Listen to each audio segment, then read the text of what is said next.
Hello, everyone. How is everyone?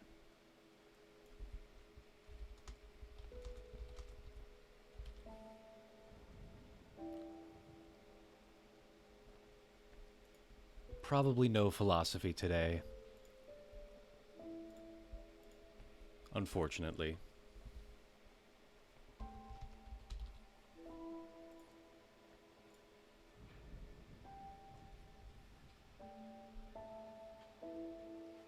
Tell you the truth, dear listeners, I've been a little burned out recently, especially since preparing for Dr. Grimes' little visit.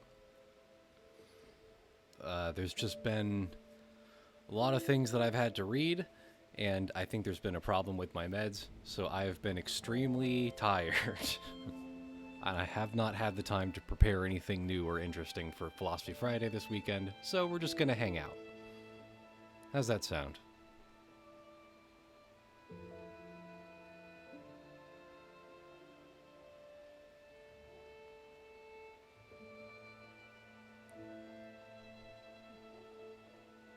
If you have religion or philosophy questions, go ahead and ask. We can talk about stuff.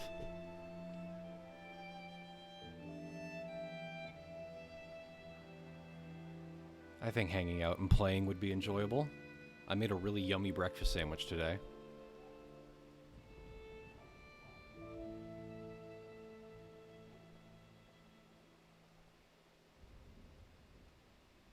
You got tired from like 3 pages of just reading the normal Bible?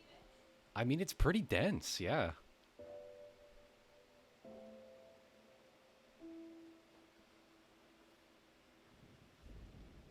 Sandwich is an underappreciated form, but I think it's like, okay, there's a lot of things that, like, there's a lot of formats for ingredients that are improved by being put in like a wrap or a burrito or like kind of deep fried or something. Like there's other, or a dumpling. There's other formats of ingredients that are better in other ways. However, sandwich is perfect for some organizations of ingredients.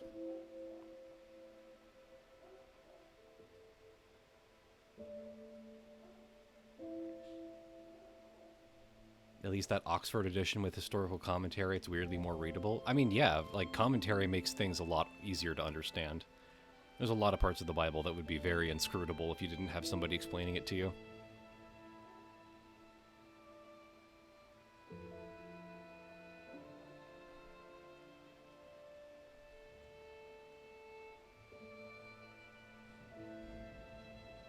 Banh mi and po' boy, my beautiful boys. That's true. Those are like queen sandwiches. Like especially the banh mi. I think the banh mi is like that's an S tier sandwich. Your favorite staple foods? I gotta go with rice. I rice and potatoes are kind of up there with me. The Gnostics believe that the material universe was made with Sophia's panini press.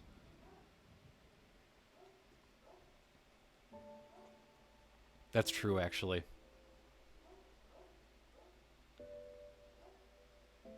Whenever you see a numerological thing that resolves to the number two, those are the both sides of Sophia's big old panini press.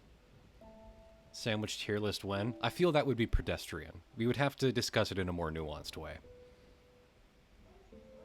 Tier lists are very easy to make. It needs some sauce. It needs some content sauce to make that a little more palatable.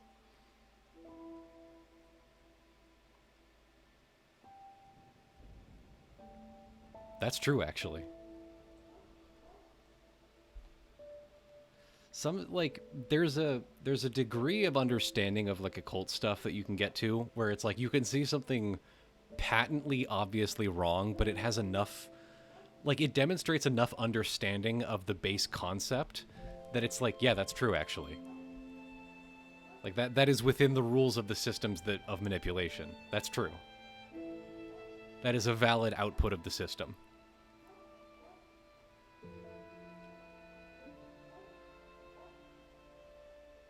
You should map sandwiches onto the tree of life. Ooh, yeah, like what is the Keter sandwich?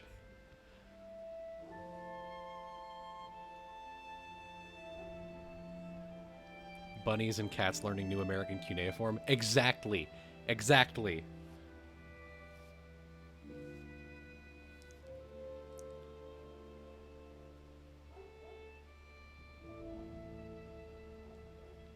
That is kind of the plot of the Department of Telluric Obsolescence, yes. Speaking of, I was thinking of like streaming with Armand sometime, just like playing Go, podcasting, letting Armand talk about like Walter Benjamin or whatever.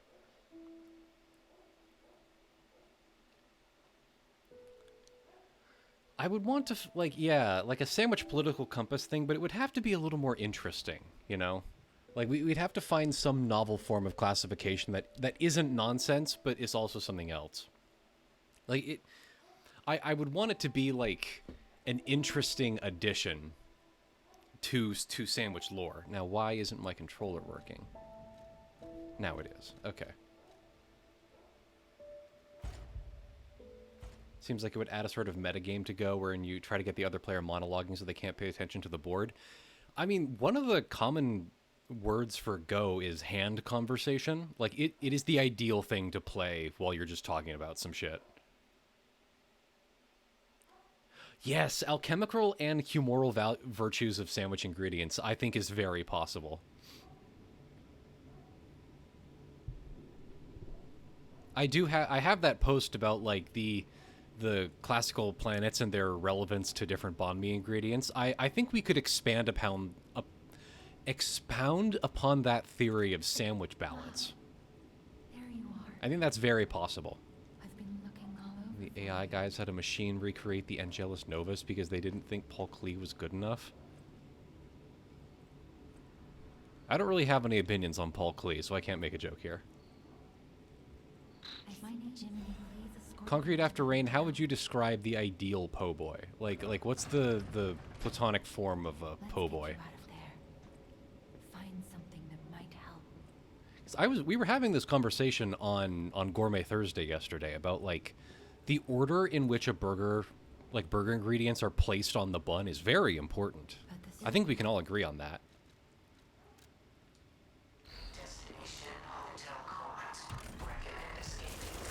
Oh yeah, if you haven't seen this game before, this is Lies of P. It's Pinocchio Dark Souls.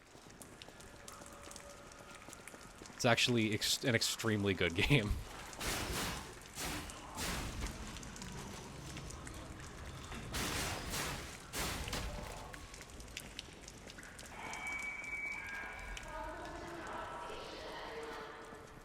Yeah, if the patty was on top, I would think the thing was insane. Yes, I have seen the Jacob Geller thing about Pinocchio, and it is in this game. This game is in the video, yes. I will say the writing of this game is not great, but the gameplay is a fucking blast.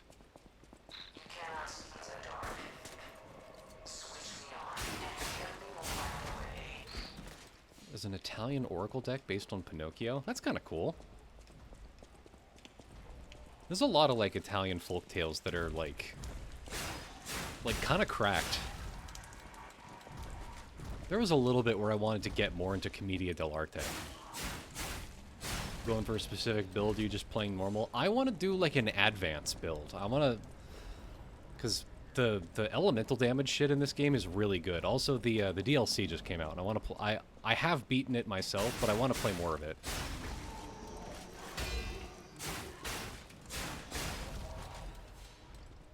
Is this game as Bloodborne as it looks? This game is like Bloodborne and Sekiro had a baby.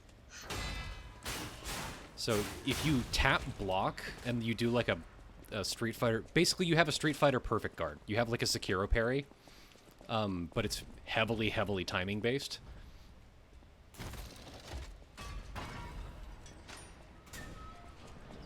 Bread, a little bit soggy, too much sauce, crust not crunchy, lettuce, fried shrimp, possibly sauce. Mmm.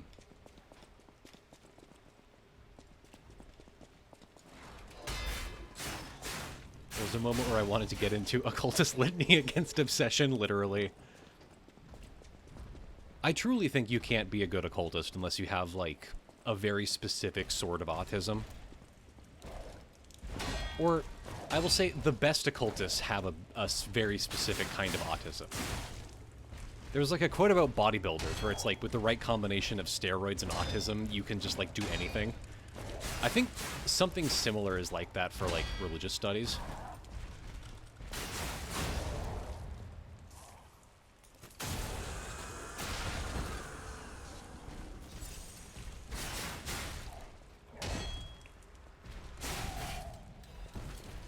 Caprese salad po' boy, which is just a caprese salad on a po' boy bun. That does sound pretty good. Now, okay, is a po' boy bun like... Is a po' boy bun like more... Is it different than like a French bread or like a banh mi bread? Because I know that banh mi bread is like... It's basically like a French baguette, but it's made slightly differently, so it's a little... It's like a little stiffer.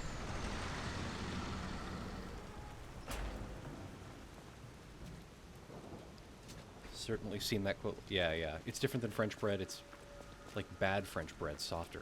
Yeah, okay, okay, that makes sense. I think an underrated sandwich is honestly the torta. At the start. I didn't really think about this until recently, but I learned that turkey is like a huge thing in indigenous Mayan cuisine. Because they're, you know, they're native to America. That makes a ton of sense to me. Why is the crawler text mentioning Pythagoras' past life? It is important that you remember that Pythagoras was a dog in a past life, okay? Don't forget that. Also join the Patreon. It's why I can do streams like this.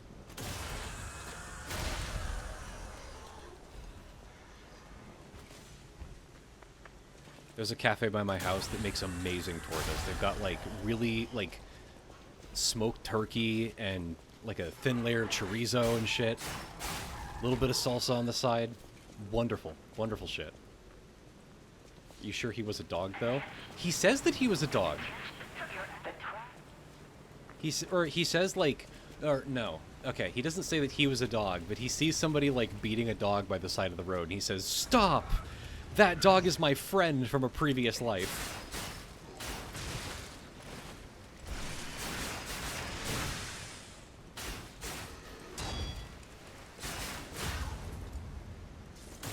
A lot of good restaurants around me, but every time you mention the food around UCT, I get jealous. That it is literally like the thing that the best thing about living in Southern California is the food around here is genuinely amazing. Like I would have a hard time moving somewhere where the food wasn't this good. Because as I'm sure you all understand, I love food. Was he once a dog or was a dog once a person? It's like a reincarnation type deal.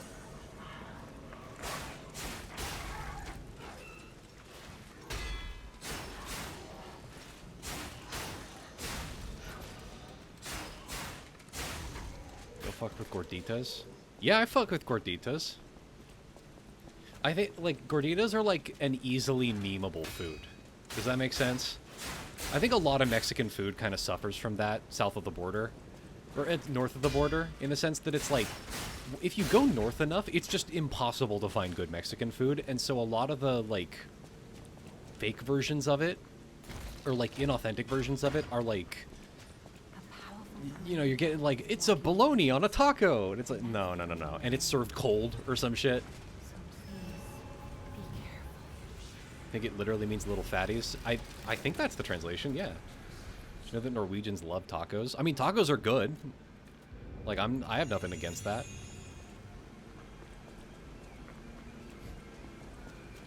Goethe, belly prophet.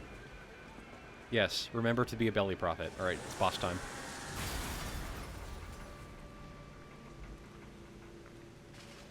I'm in New England, there's a few good spots, but in general the Mexican food situation is dire. Yeah. It's like even down here in Southern California, the Mexican food is like hard to find. It's like it can be hard to find depending on where you are.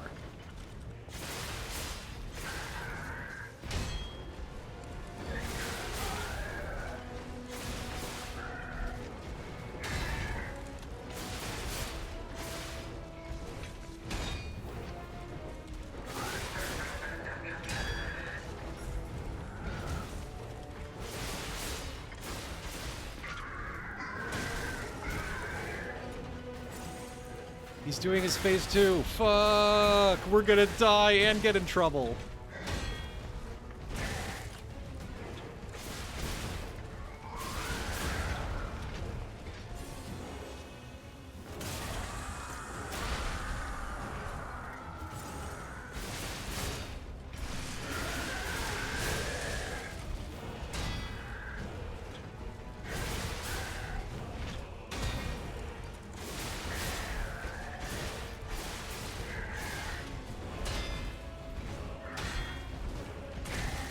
Ah, damn it.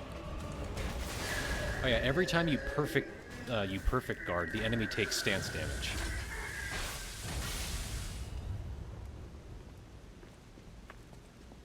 Is that Freddy Fazbear? Kinda. There's a little bit of, like, Fazbear energy to the enemies in this game sometimes. They're big, like, tin automatons. The hotel security excludes puppets like you. So you'll have to lie. Welcome get to inside Prague! for a special Except fantasy. I'm a human. Krat Summer. They do pronounce it Krot. The hit sounds in this game are, like, surprisingly good. In Krot, it's good as Ergo.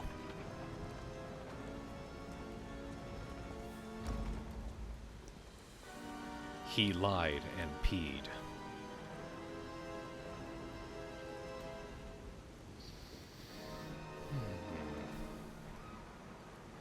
I really want to get more into making sauces. I want that to be my next, like, big food adventure, I think. I recently learned how to make a remoulade. That shit's pretty good. Hi, Sophia. I am you look at that. I'm no be careful. Ali?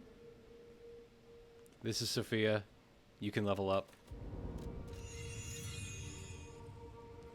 This entire game is, like, downright plagiaristic of the entire Soulsborne franchise. Like, there are some enemy animations that I saw them, and I was like, I think this is literally stolen from Dark Souls 3. There's a boss in the DLC that is, like, literally just the golden hippo. You know, I know. Okay, we don't want to upgrade yet, so we're gonna go immediately for the, what is it called? It's not FromSoft? No, this game is not FromSoft. This game is made by a Korean company that made beat-em-ups. It's, I think that's part of why the writing is so bad, is that the localization in this game is not good. Like, the best written and acted character is the, like she's from in-universe Korea. Like, the chick who upgrades all your weapons is, like, in-universe from Fantasy Korea.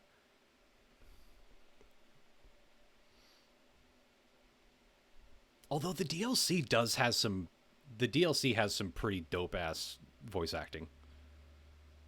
Like, Leah's voice actress is very good. The boss of the DLC...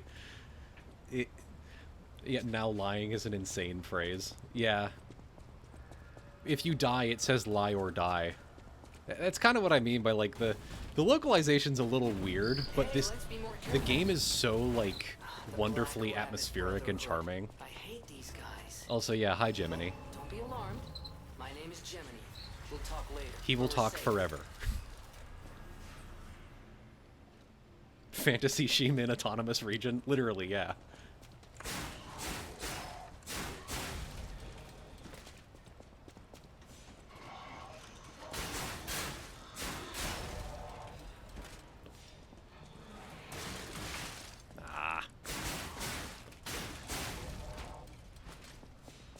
Elysian Boulevard was a regular rich Fake people Cherokee road. sex thing? You wanted fancy I mean, boutiques and shops. unfortunately, many No such place cases, better. but is there a new one? I've never heard of the, like... That was long ago.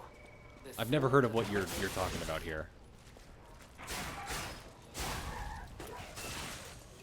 Bitch.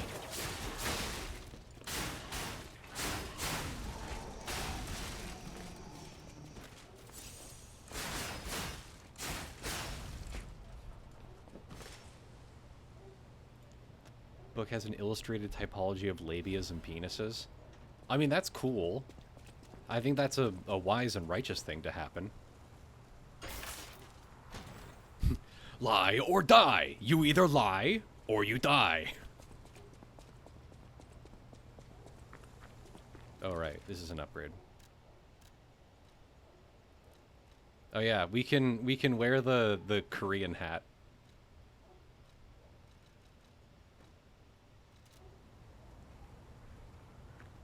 I believe this costume is a crossover with the Wo Long game.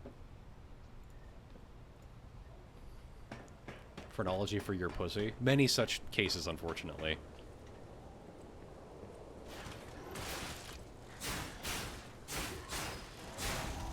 One of my favorite little historical facts is that, like, having a large dick was, like, associated with, like, barbarianism in ancient Greece.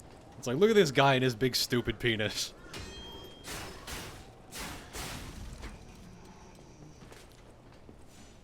Like, that's why a lot of Greek statues are relatively, like, have relatively small cocks and balls.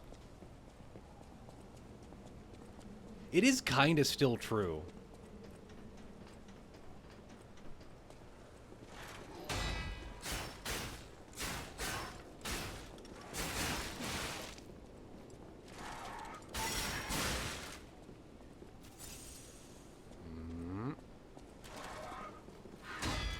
Joey Jojo, I'll read that in a second. Hang on, this guy's hard. Harley Swiftier Reagan was an American pretendian. Oh, okay.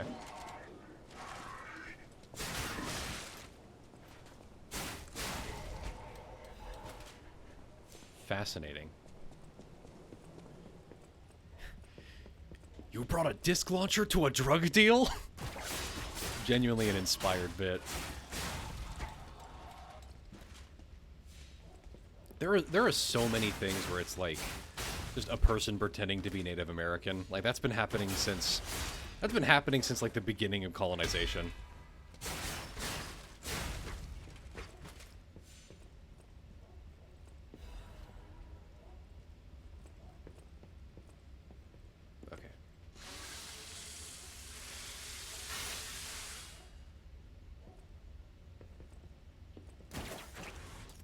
Oh, come here.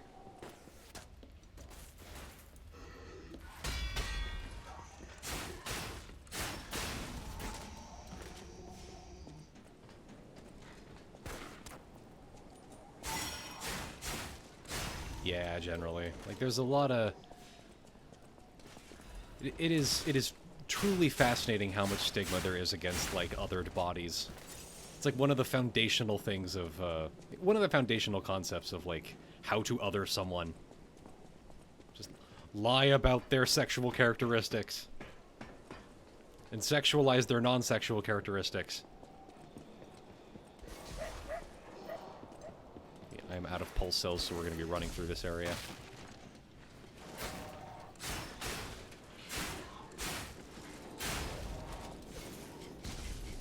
Excuse me! Shit. Wee! Yay! Wee!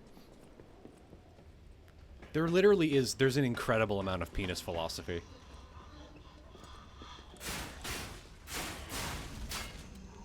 There's still large chunks of, like, queer and feminist theory that are, like, everything is a metaphorical penis in a way that I'm not sure is entirely true.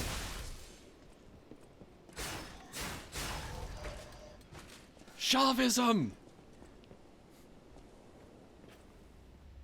Yeah, the fucking... Everything is a linga. Shit.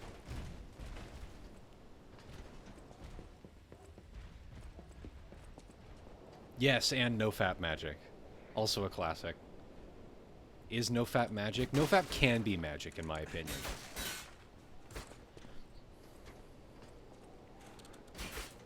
Sometimes things are ionic. Exactly.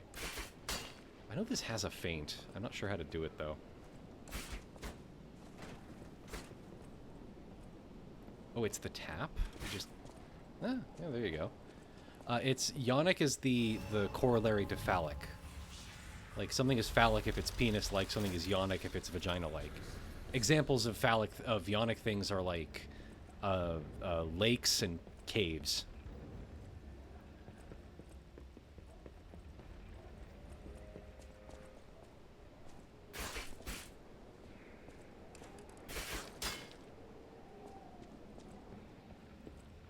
That's pussy, babe.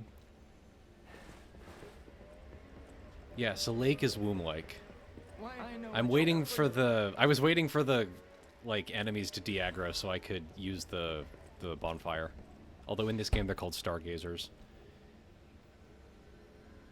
You ever seen in Hindu if a guy's getting really mad for saying the lingam is phallic? Isn't that the point, though? Like, isn't that what it is? That's... So is this game a vagina-like, or is it bad? This... Okay, Val, this game is actually great. We were just talking about this, but this game is genuinely amazing. Especially if you're like a Souls-like pervert like I am. This game's wonderful. It has very silly writing, though.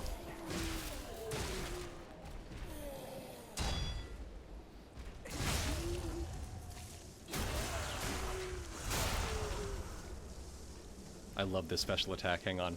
Whee!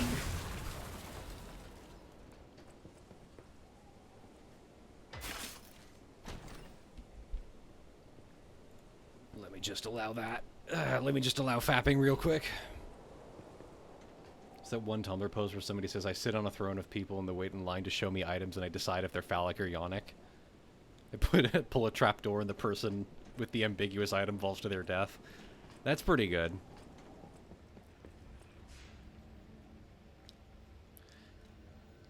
Okay. This game is like atmospherically aping a lot of Bloodborne. Gameplay-wise, I think it's actually very Sekiro. I think it's actually far more Sekiro than the other options.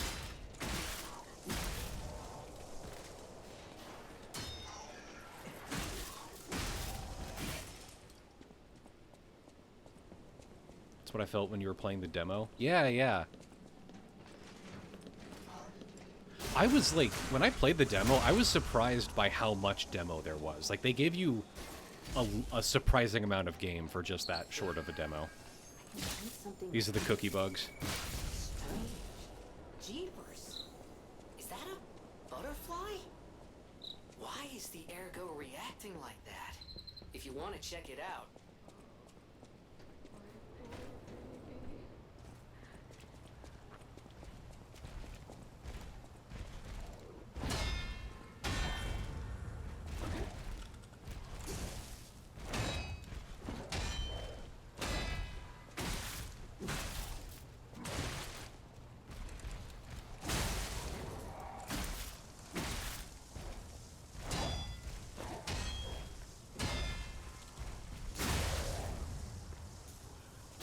This game basically has an element system. There's like electric, fire, and acid. Each one is good against different types of enemies. Electric is very good against pure puppets.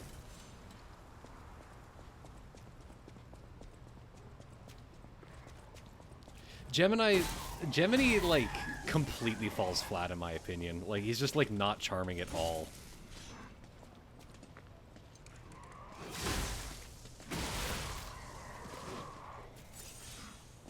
Like, he doesn't have any... He doesn't have cuteness, right? He doesn't have, like, any of Ortis's cuteness. There are half puppets? Yes, there are many half puppets that we'll get later in the game.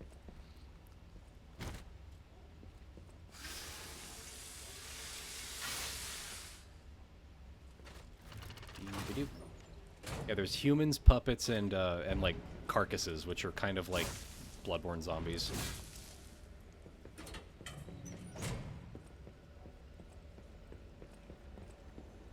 Competing with Ortis is high is... He doesn't have cuteness. Your cuteness is none. We're banning you. We hate your pussy. It has no cuteness. Get my cuteness up.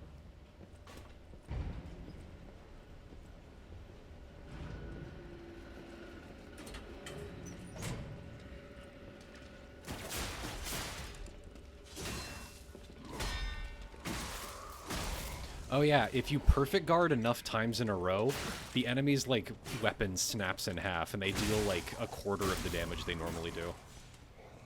What is the most Ionic weapon? Flamethrower.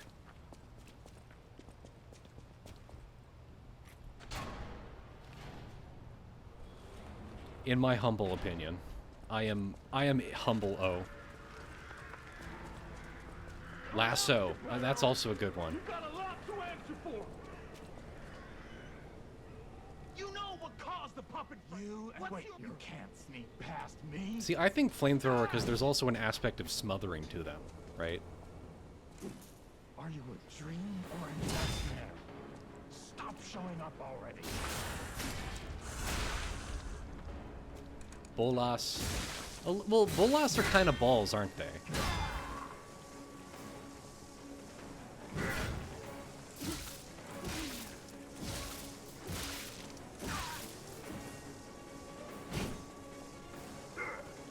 I'll kill you both, then string you up on the bridge. He dodged! You bitch.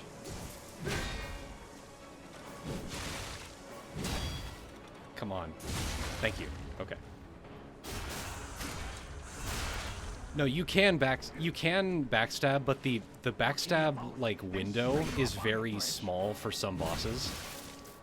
And they usually can't be like, there are parts of their animation where you can't backstab them. Like, you can't really backstab an enemy during their attack. You have to, like, wait until it's just over. But this guy's, like, literally the first mini-boss. Dream or a nightmare. Stop showing up already. I demand it. The truth. It's a dream come true. It's my son. I understand. But I put you in a robot so I could have a better boy. I hugged my son too much. And his soul popped out of his mouth like a big pea, and then I put it in a robot.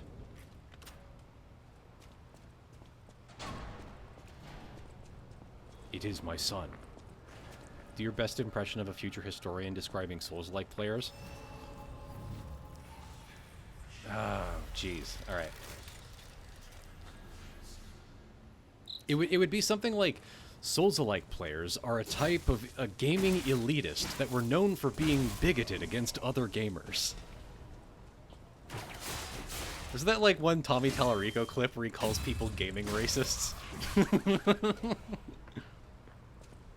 Sekiro might over-prepare you. I actually think this game is harder than Sekiro. Like, the parry timings in this game are way less forgiving than Sekiro.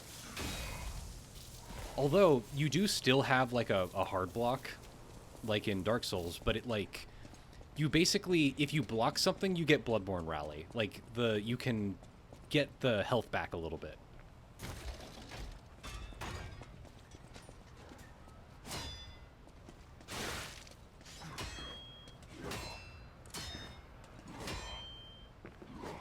Bitch. All serious, type-loyal players at least moderately gamer racist? A little bit.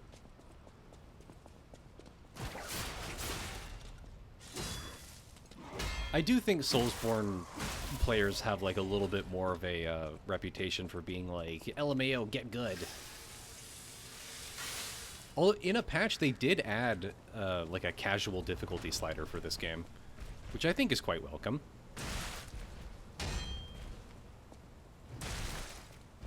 Man. I don't actually have to fight this guy.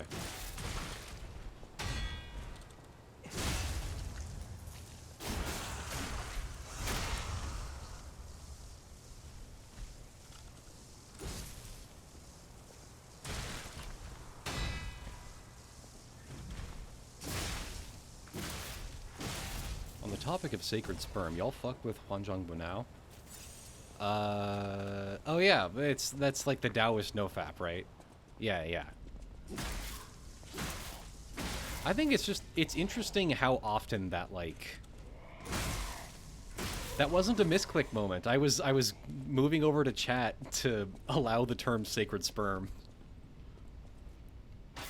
I actually knew that I would be safe during his get-up animation and used that to allow Sacred Sperm. Do remember that you are in the presence of a gamer. They call me the genius of P.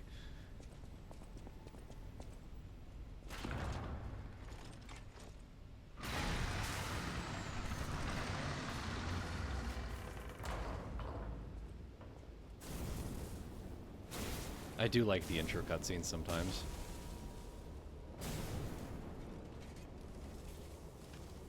The will of P.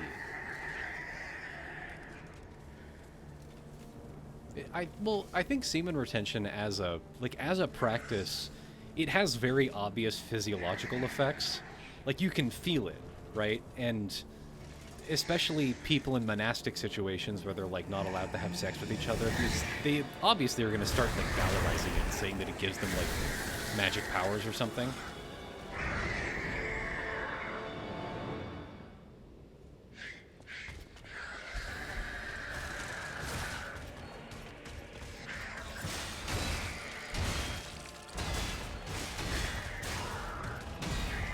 I do love this guy's animations.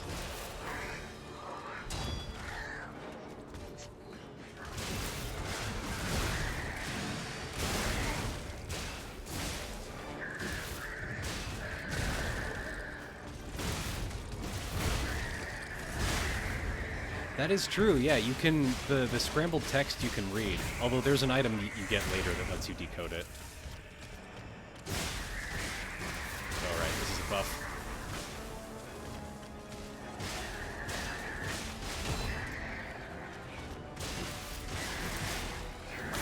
Whack! I forgot that was a crab. That actually scared me. I forgot he had a crab, no!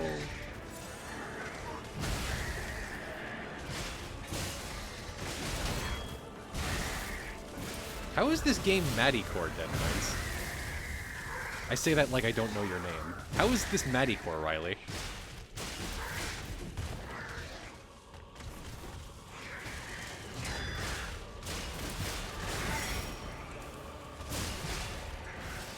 No!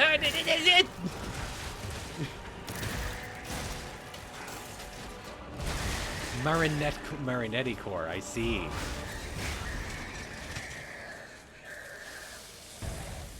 I am dyslexic. I'm not lying about that. It makes reading written text for my job very difficult.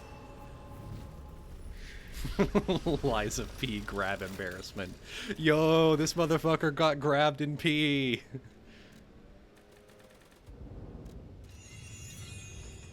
More.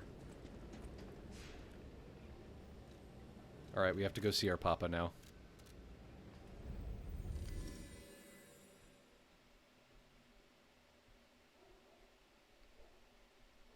Yeah, the Italian futurist who wanted to eat clocks or whatever. It is a bit archaeofuturist. It's also very, like, Belle Epoque styled. Hi, Eugene. But we are going to keep the puppet string for now because it's, like, for most of the game, it's pretty much the best Legion arm.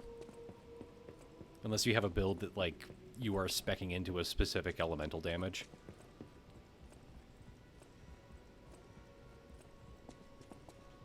The Duppet string. It's my boy. I made the Porgan to upgrade my boy. I really want to upgrade my son.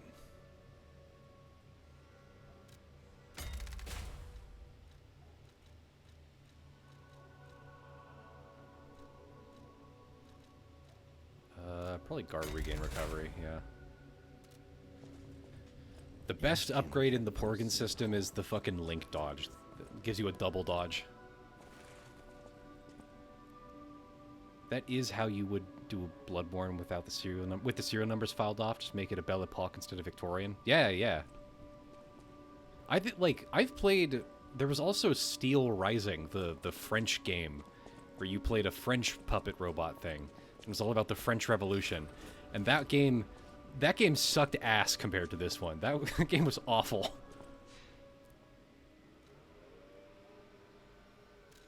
Yeah, no, you play as the most, like, scrawny fucking little orphan boy in this one. Although, the one thing I liked about, Steel Rising... Yeah, Spiders L. The Spider Studio. Fucking, the one thing I liked about Steel Rising was that the main character, Legion, or... Was it? No, it's not Legion, it's like... Aegis, yeah. Like, you were interacting with all these, like, real French historical figures that were, like, wildly out of context, even though it was made by a French studio. And then they would be like, maybe if we work together, we can save La Belle France. Do you agree? And then it cuts back to Aegis, like, making autism eyes at the camera, and she just goes, yes. Here it is. The Nini works. Everything you see here belongs to the Nini. The classiest Playboy. and Everything most here brilliant belongs to inventor in crotch. Vanini. Just ask him. Not just puppets. Almost every machine and tram and crot is supplied from here. You gotta be curious about the guy. What kind of person is he? I'm almost positive that the writing... Like, the writing had to be better in Korean, right? Like, this has to be... Everything about the tone and timbre of the writing here makes me think that it's just a bad localization. Another fine day in the city of crime. We get to talk to the Joker, chat. For his soul. It's Arlecchino. The Joker.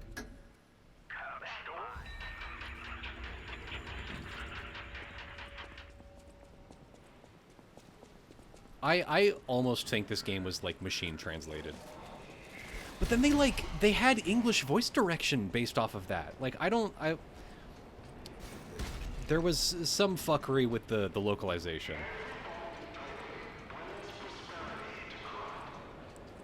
So, while we're going through here, we are looking for two things. We're looking for the Salamander Dagger, and we're looking for the Boost Glaive.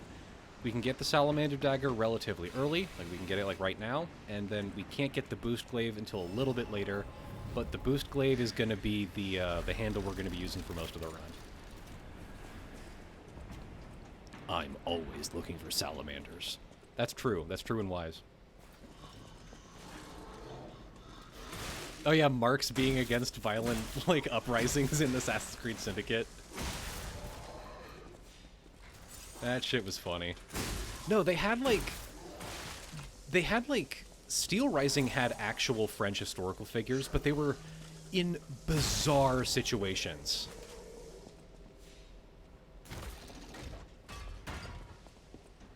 Like, I can't remember as much of that game as I probably should.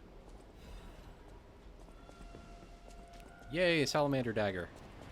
Now we have something that deals fire damage. It's very good against zombies and peoples. And we're probably going to just run through this area because honestly we can do, like, you can get crazy overpowered. Ugh, this place gives me the creeps. Like something's gonna jump out any second. Yes, thank you, Gemini. It's okay, pal. Gemini's looking out for you.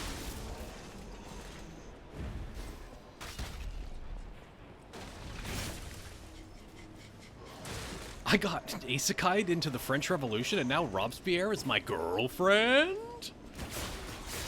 Exactly.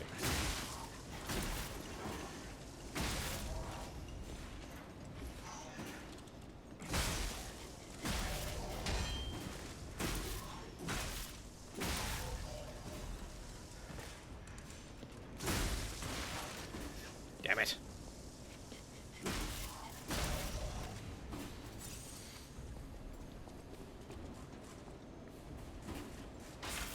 You can be covered in green in this game. They added green technology. What political leaning does Opilibird have? Marxist-Leninist. Just like Elder Ring! Just like Delder Ring!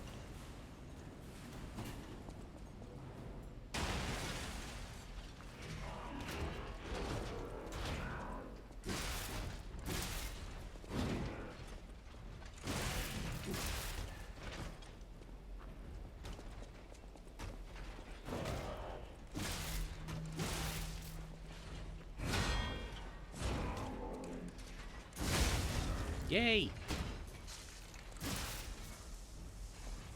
No, damn it, I missed! Shit!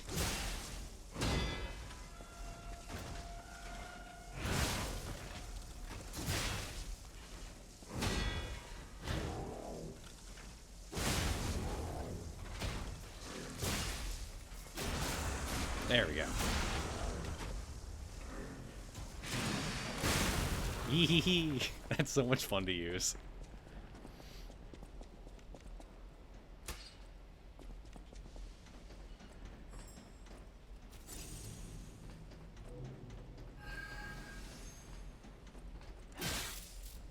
My slaps!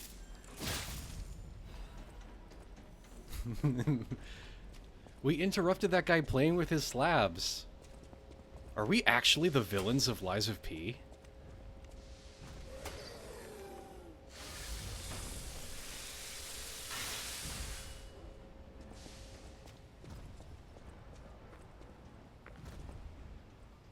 Sellsword Lewitt from Dark Souls 2 is one of the best puns in that game. He sold his damn swords.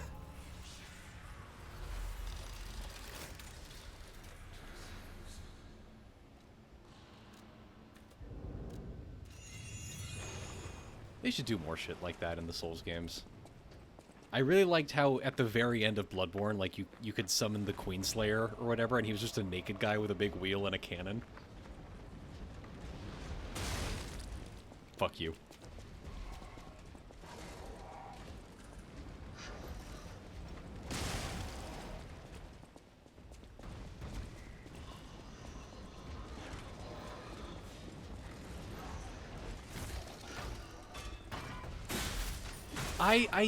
I did miss the lack of, like, silly invaders in Elden Ring. I did wish they did more of that.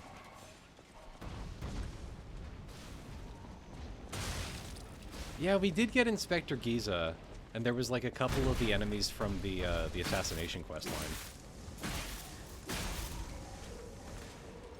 But there was no Longfinger Kirk.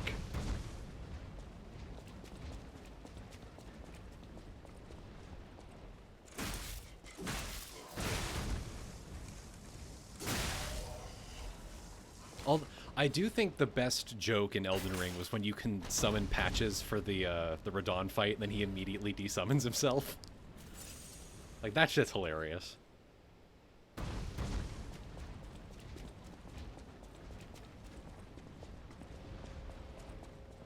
Anastasia was okay. They gave...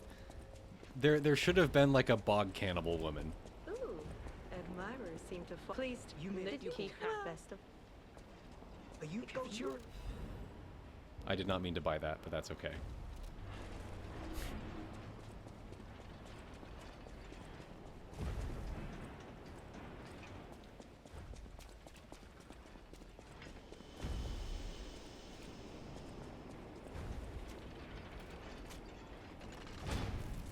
Oh, Konzoop, if you like big automatons, this is the game for you. This has some fucking contraption enemies.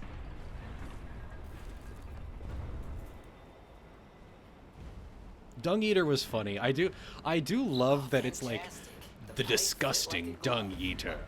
Like they're like That fit. Idioms, you know? shut up, Gemini.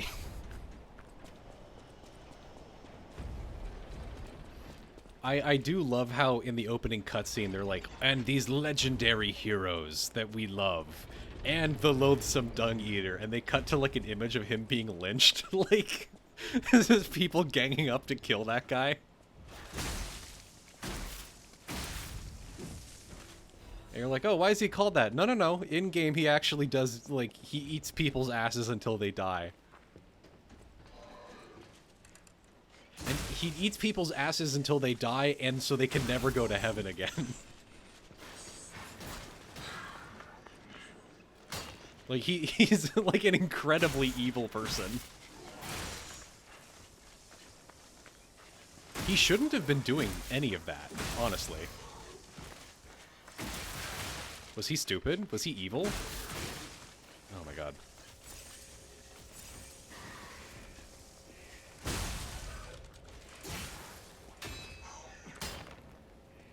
Please. Please.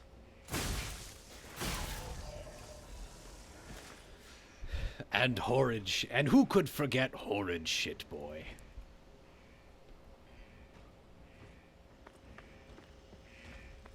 the loathsome dung eater would pay for his roommate's rent, but with one caveat.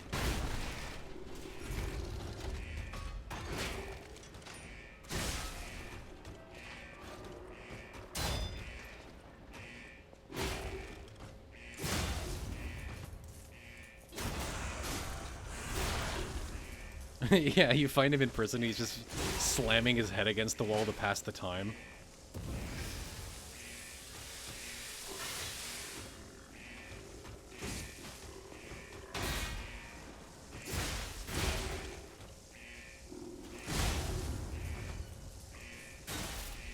No, come on. Kind of like Yura, yeah.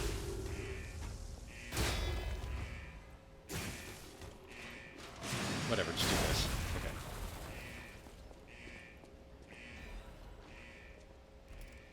Now we can get the boost glaive.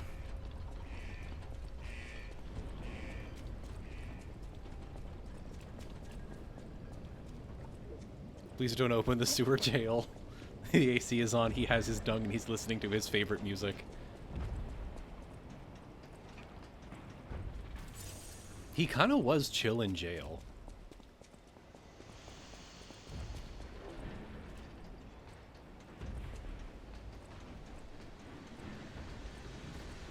It wasn't Dung Eater that was, like, born...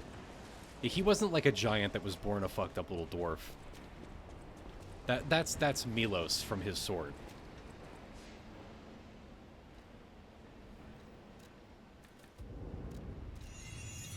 He kind of feels like a commentary on completionism. One of his first victims of his rampage is the crab guy that everyone loves. There's no upside to his ending. Yeah, literally.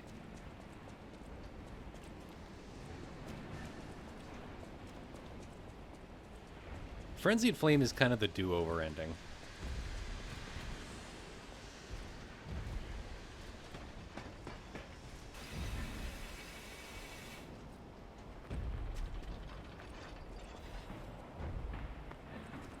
Hey guys, how's it going? Make chaos take the world.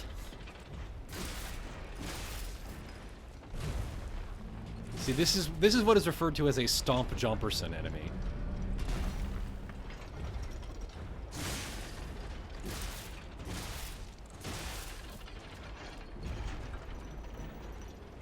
I will say one great thing about this game: it has no Prince Bumpo's Palace of Puzzles and Tricks bosses.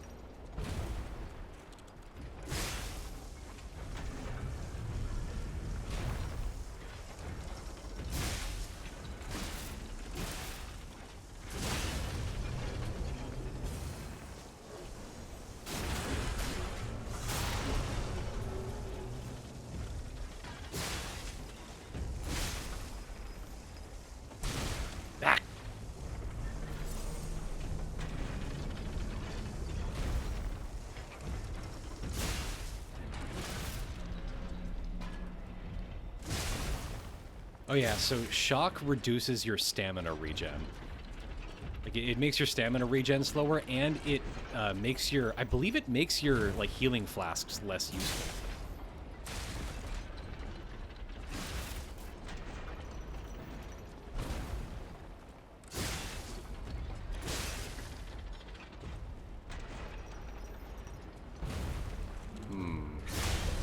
Yay! Yay, killing!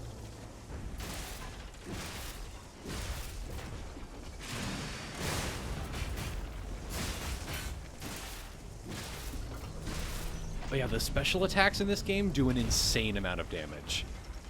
It's basically like getting a critical riposte.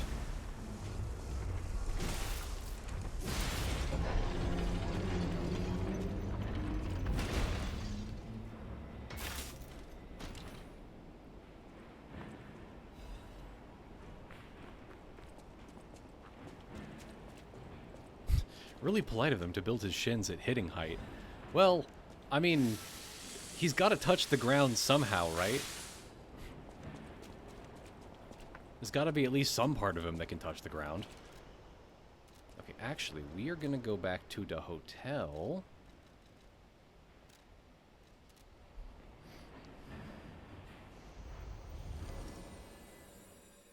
Yeah, they should have built all of them above hitting height. They should have built them with a big, like, helicopter hat.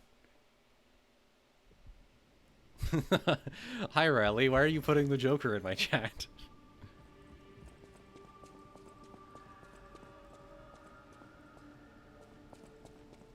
Fuck the Joker! He's the rich. I heard. I know. Yeah, yeah. Okay, assemble weapons. So we're gonna put the coil head on the boost glaive handle. And we're gonna upgrade it.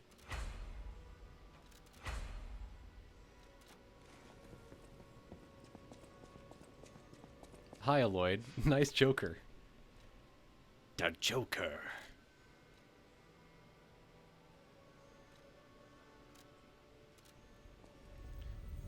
My favorite part of Elden Ring DLC is how the villain is a liberal reform, politically fascinating game. Yeah, they made it... They made the main villain of Elden Ring like a liberal detransitioner.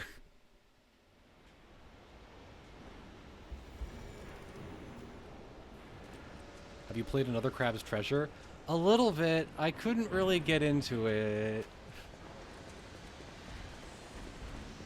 I didn't really vibe with that one.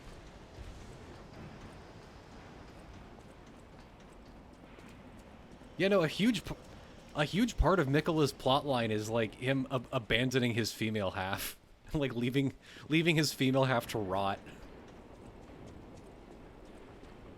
and being like, I will finish my mom's campaign of brutal imperial oppression, but I'll be nice about it this time.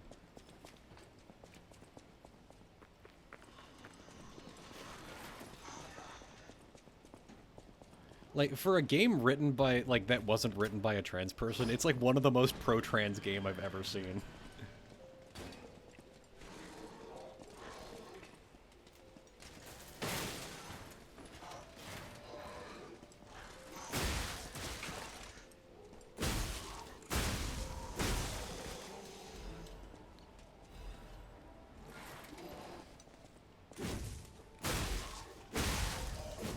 Alright, we can take off the Korean outfit now. This game has some pretty incredible drip, I'm not gonna lie. And he's a gnome! Yay!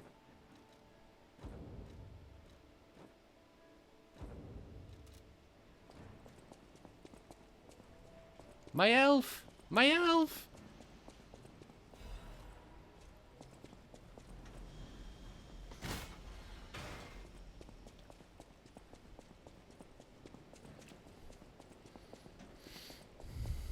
Put the gnome hat back on? Alright, if you say so. And you know, while we're at it.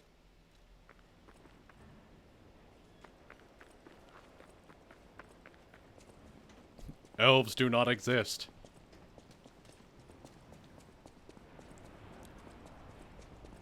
We literally have to go save his cookies. Where's the fucking... There's another, like, human mid-boss that we can fight. Where is he?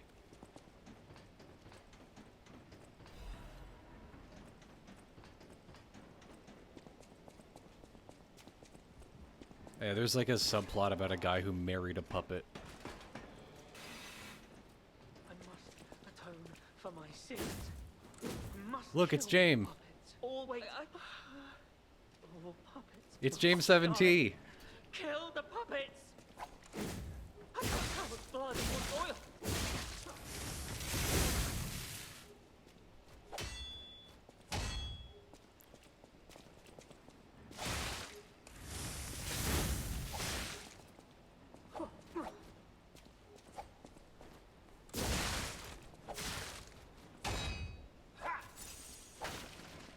I can't tell what's blood and what's oil. Yeah, we heard you the first time, buddy.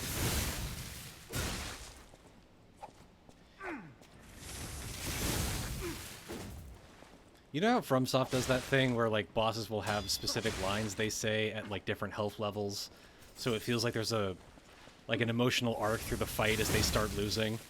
Well, in this game, enemies just kind of say lines at random points.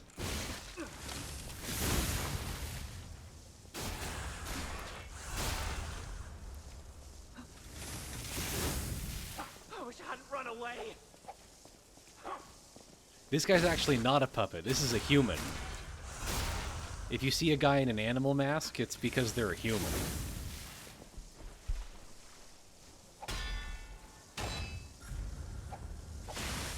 Oh, that is a follow-up. Okay.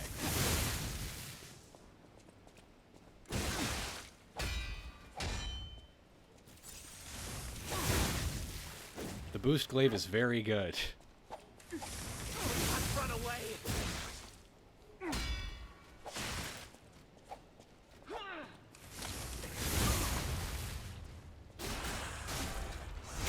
James has been defeated. I'm sorry.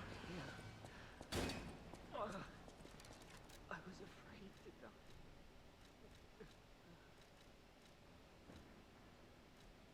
Oh, the nose doesn't stay on. Boo.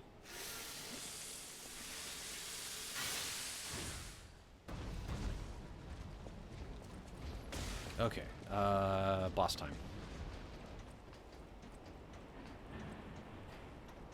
Oh, this is the workshop Culver. Okay. Already drenched in Jane blood. Exactly. We destroyed their bloodberry.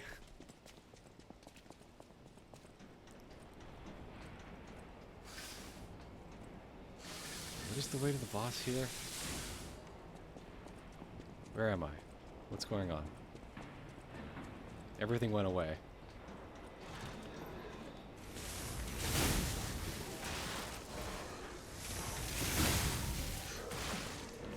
Can you not?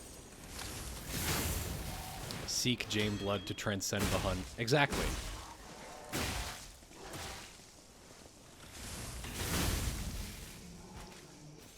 Okay, Riley, what happens in Danganronpa? I don't actually know anything about Danganronpa. I know that that's where Kameda's from. Until recently, I thought Danganronpa and the one with Beatrice the Witch were the same thing. But I learned that's not true. Puccinella. I hope he's alright.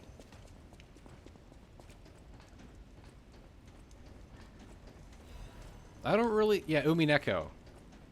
Which I read the manga, but people have told me to, like, play the visual novel. That's rather disloyal. Yeah, I hadn't read them before. They both seem to be about people being tortured with puzzles, so I assumed they were the same thing. I never looked into it, alright? Vanini. Before all this, I'm told. How did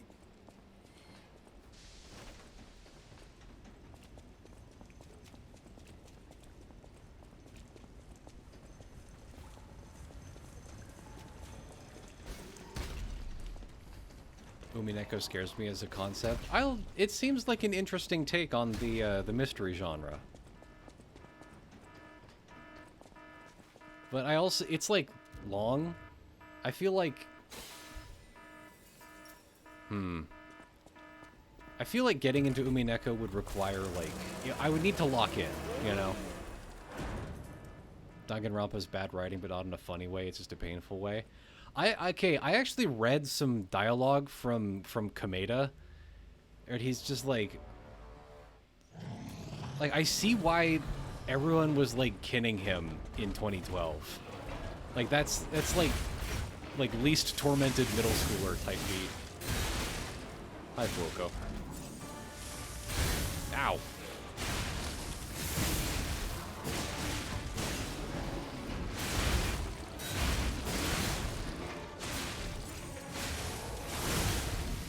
Oh, I didn't equip the anti-fire charm shit. Okay. This could be bad.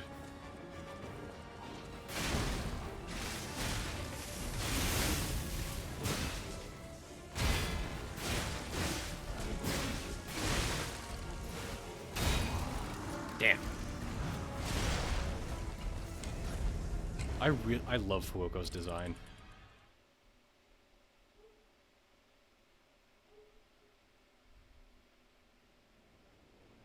Umineko and Disco Elysium are on a similar, like, parody to you. That's interesting.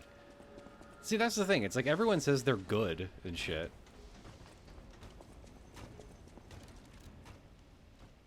But it's like I haven't explored like exactly how and why people say they're good.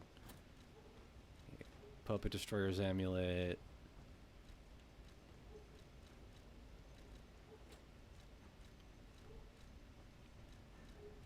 I want the anti-flame charge thing. Alright, we're going to be a little heavy for this. We're going to have to sacrifice some stamina regen speed, but it'll be fine.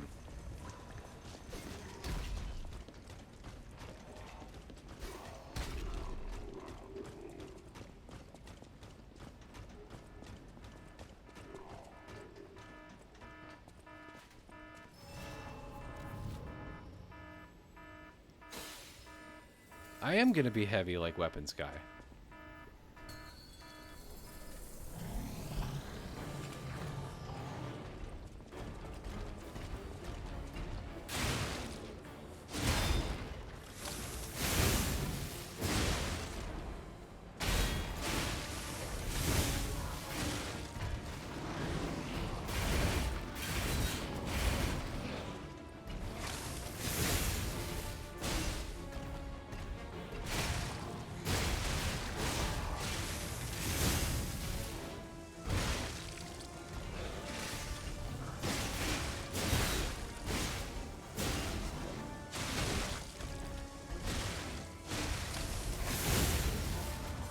Teehee.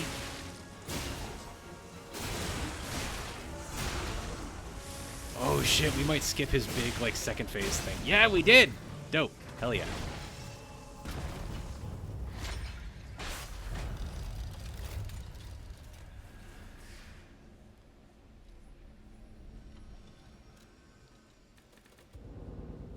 Level up our capacity. Then we're actually going to... We're actually going to switch the combat head to the salamander dagger. Because all the enemies come in up here. Oh, wait. Hey, come on. What happened? There we go. Well, he wasn't just playing furnaces. He was, like, building a whole army of puppets to go kill things.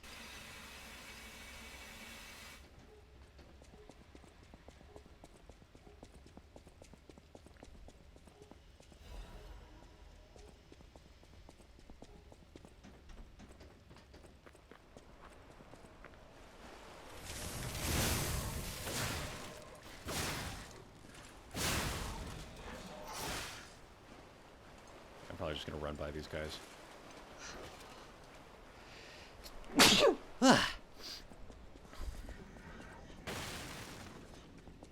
Like, P has a lot of swag in the animations. Like, the ladder slide is very cool.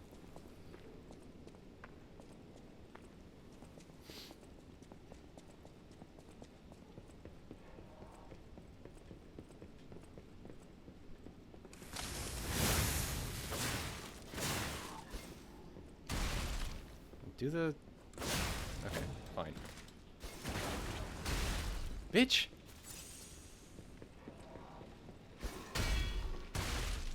You son of a bitch!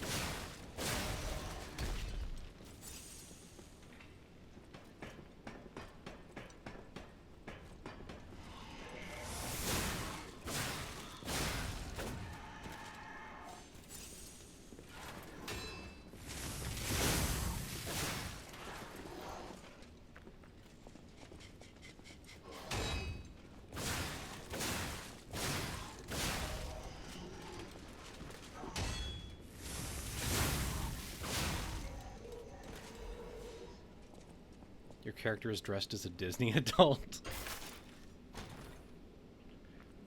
Chat, we found the hidden Mickey! Fuck!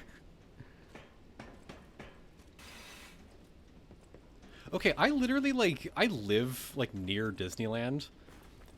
The idea that Disney adults are, like, a huge problem is just, like, completely made up by the internet. Like, it's, like, not a thing.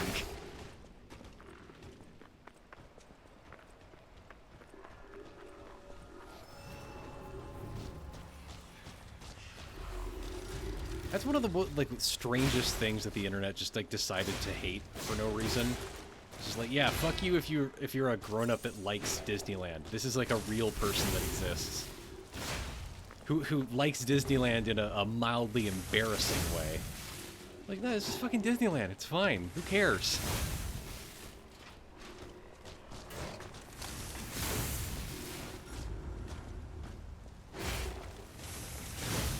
There was like some video essay I watched about like the whole Disney adult phenomenon. There was some weird streamer who was like, Could they be from Moonlight Town? excuse me.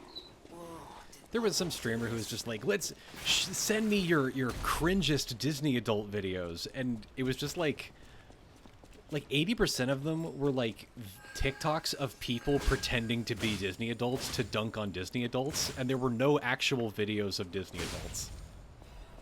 There was like one image of like a child at Disneyland like crying because they were like scared of something, and it was like kind of cute because their parents were being nice about it. They're like, oh man, what is society coming to? It's like the simulation has eclipsed the simulacrum, buddy. Like you're not seeing the world. The truth is gone out of this.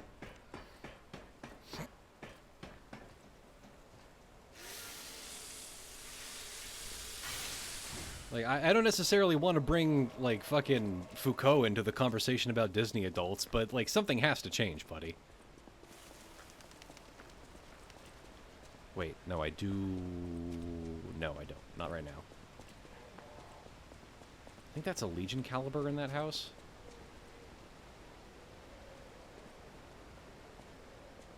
Okay. Do you want to go up, Charlie? The cathedral. Are you? Interesting. I thought all the stalkers died when the workshop tower collapsed. As for me, I have no right. Oh, actually, you actually don't have to fight them. That's cool.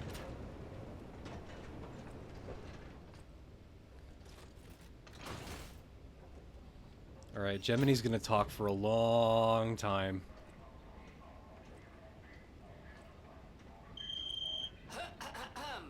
Ladies and gentlemen, welcome aboard the Pilgrim's Cable Rail.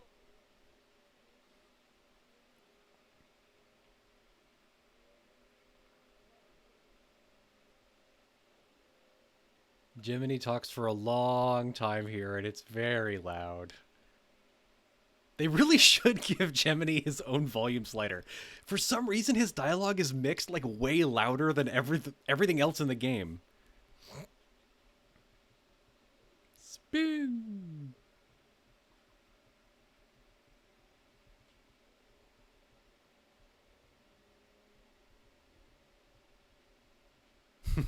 Doesn't know how to pronounce it, boys. Yeah, I've been reading fuck all. He writes a lot about prisons.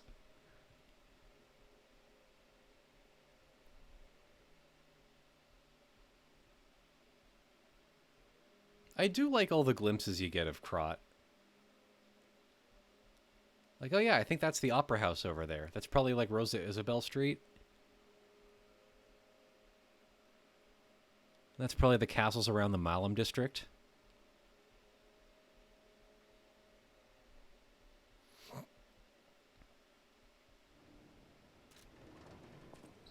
Something's off. Do you see that over there? Hi, Gemini. I recognize dead puppets. That's to be Krot. expected. What is that?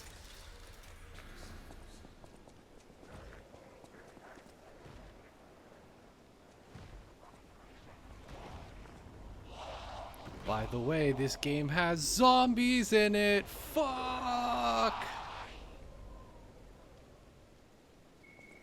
No idea what those things are, pal. What's the concept?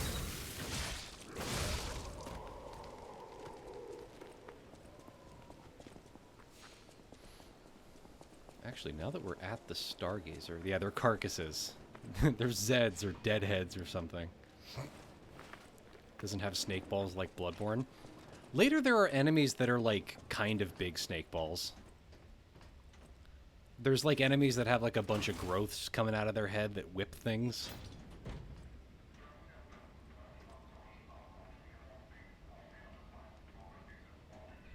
I want to go back because there's a Legion Caliper I want. And I want to see if we can fight the Bear Lady.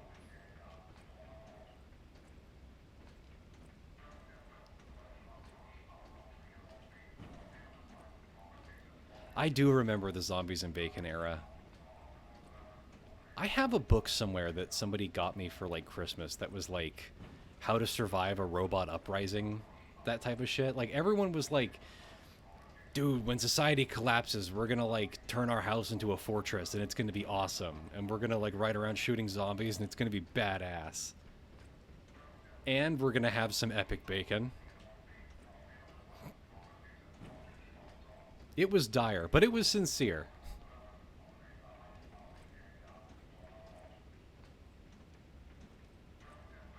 Remember somebody doing a stupid Rick Grimes voice and they were calling zombies danglers?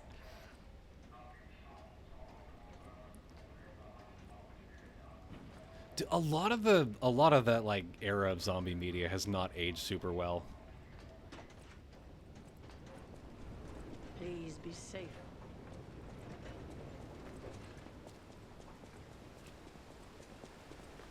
Oh yeah, World War Z and shit. I remember that.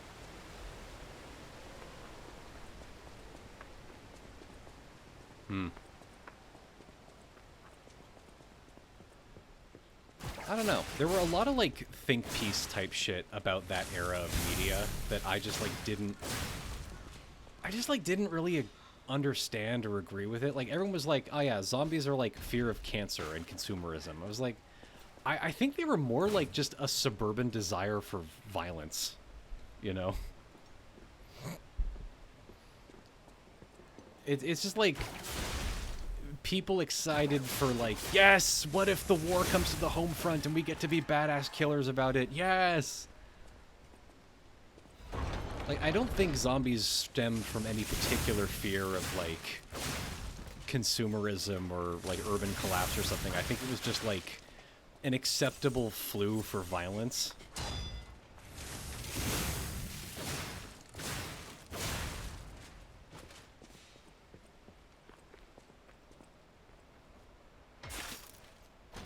Zombies are like vampires. They can represent like 30 different things. I think... I mean, that's possible, but I just think like a lot of people talking about zombies as like being representative of cancer, just like, it just doesn't seem true to me. I just don't think that's like good analysis. Because like zombies are never, like, what is scary about cancer is not what's scary about zombies. Like, the scary part of cancer is like watching a loved one kind of be eaten by their own body. Like, that's terrifying, but that's not like what makes, like, zombies are scary because they're violent. Cancer isn't violent.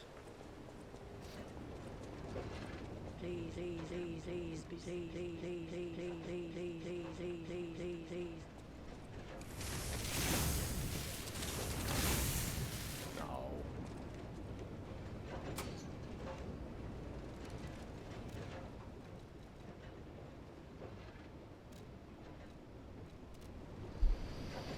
The only alternate name for zombies I felt added something was casualties from the RPG Red Markets as a commentary on how victims of a mass tragedy just become a statistic.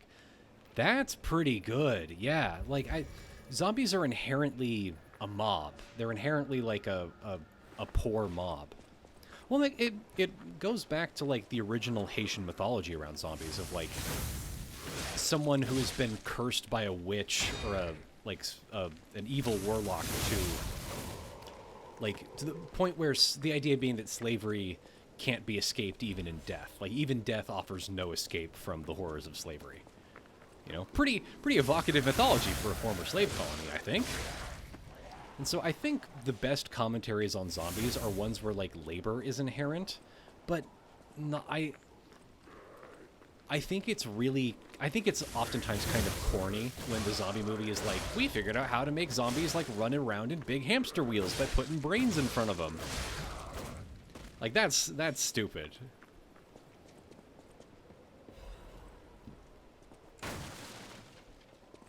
But they're like, I do think, speaking of Resident Evil, the fucking Resident Evil's commentaries on like how evil pharmaceutical companies are, and like the idea that like the people who create zombies are people that were failed by the pharmaceutical industry. That's got sauce. That's got some real good shit in there. What is happening? What's their problem? Wait, their bodies are strangely altered. Really, I Gemini? don't know what's going on, but Their keep bodies those are eyes and doors strangely open. altered.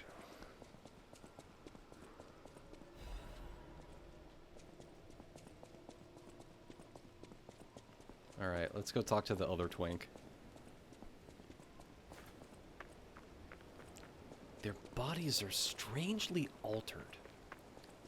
The burbs are so alienated and touch-starved and evil that they can't imagine human contact that is alive or non-violent. Yup. Mercy, I beg you. My name. I'm so.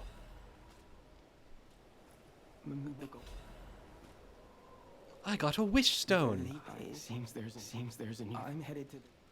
Oh yeah, that's the Wish Upon a Star version for this game. Is a long time ago, this version of like ancient Celts got like alien technology from a meteor, and they built temples with it. I am kind of playing Twinks.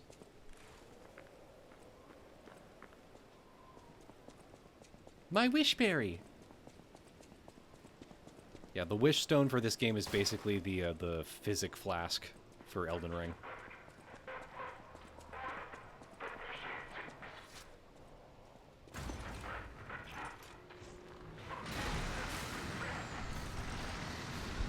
Catholicism.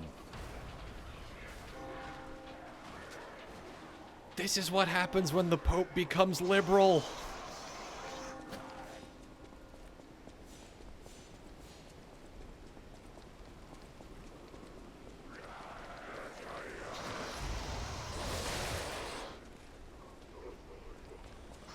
Has that been there the whole time? Yeah.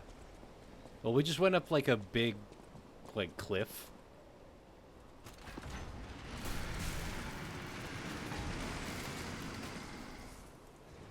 Finally, a woke Pope. The windows pop up? Oh yeah, that has. I keep meaning to make it go away, but I haven't yet. I keep forgetting.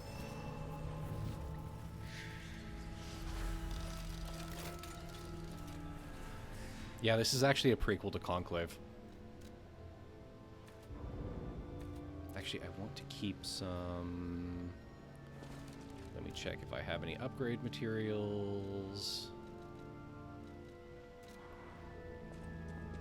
I'll need a little more. The difference between like 1 and 2 upgrades.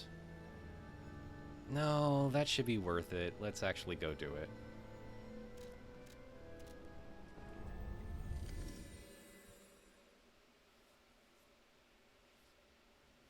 I do like how every Southeast Asian studio, they're like, man, you know what's fucking cool in Europe? Prague.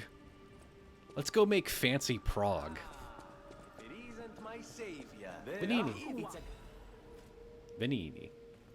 I always... Extremely correct of them. Exactly. Did you know this is one of your emotes? Love. I did not know that. I don't know anything about my emotes, actually. World of beauty and happiness. Welcome.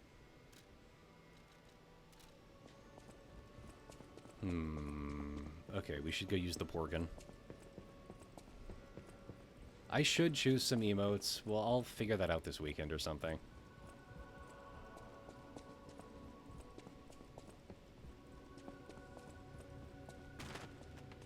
I will figure out some emotes. I'll sit down with the rest of Meat Planet and hash some out. Give me that link dodge. Charge stagger attack, also very good.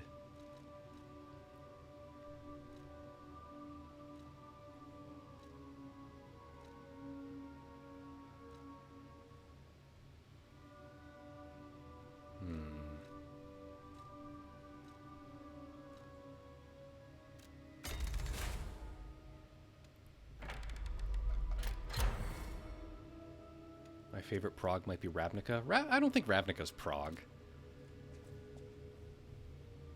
Like, Ravnica's a big city, but I don't think it's Prague. It isn't, like, Ravnica's not gothic enough to be Prague. It's not like...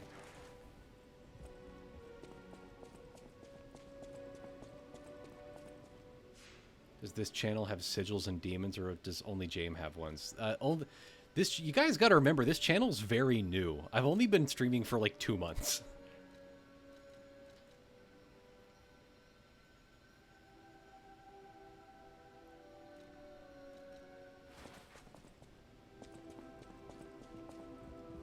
Okay, what are we doing? We're doing... I'll Yes. use my power. You can only be one of 3 things. Yonic, phallic, or Prague. That's what happens when you get knocked down to the trapdoor. You go to Prague.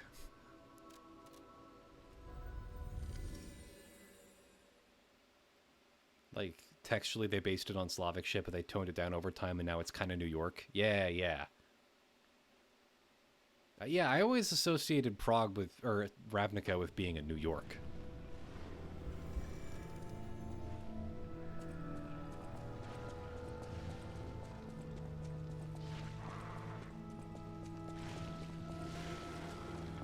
That's the boss.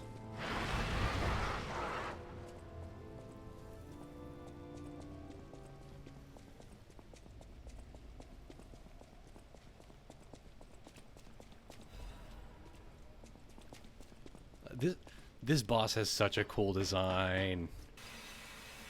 This is also like a huge difficulty spike for the base game. This room especially, you'll see why.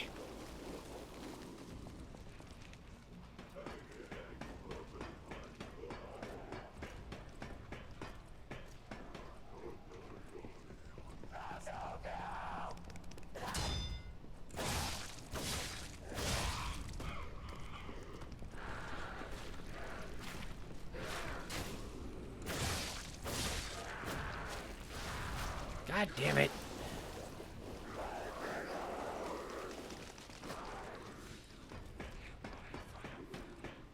Has Ravnica been gentrified? Thread closed after 2 messages. Yeah, pretty good. I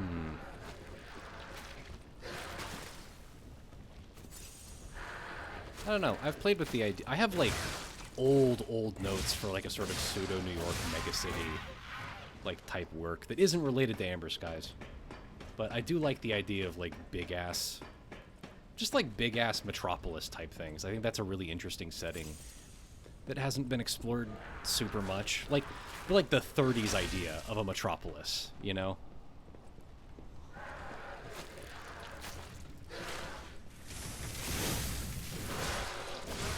I always find it interesting when you have, like, the interwar period and their views of industrialization, where it's like, yeah, World War I was bad, but was it that bad?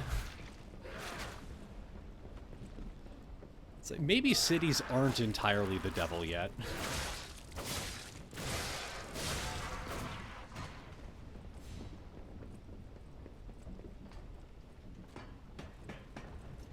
Yeah, no, there is something about ludicrously tall buildings that does it for me. Like...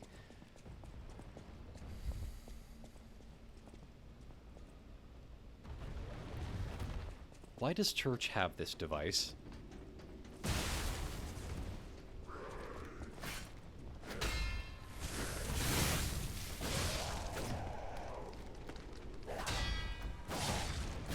Okay, concrete after rain. You say phallic? I think buildings are actually ionic.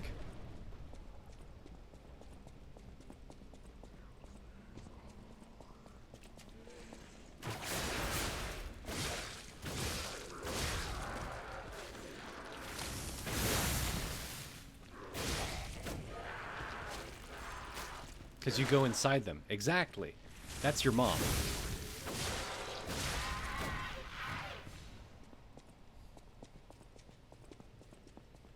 I went the wrong way.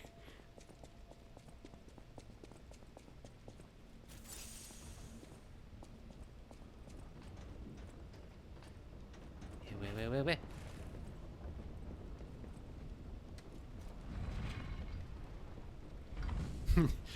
Your mama's so yonic she a building.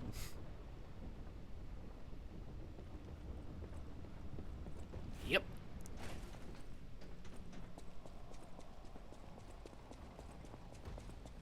Now we're gonna hit this.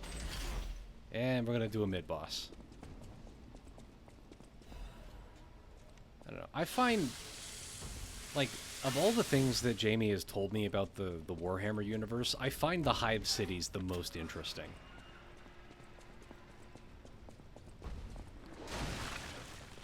Like, I am relatively... I think the Warhammer universe is fascinating. It's like, I want to know what it's like to, like, run a flower shop in that universe.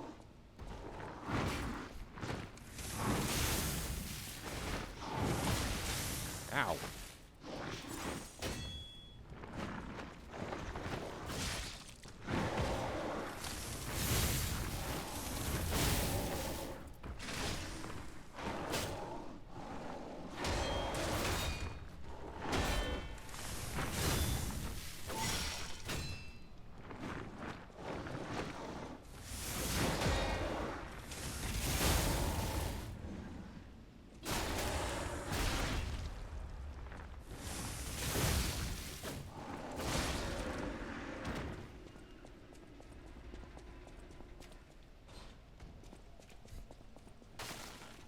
Bye, Riley.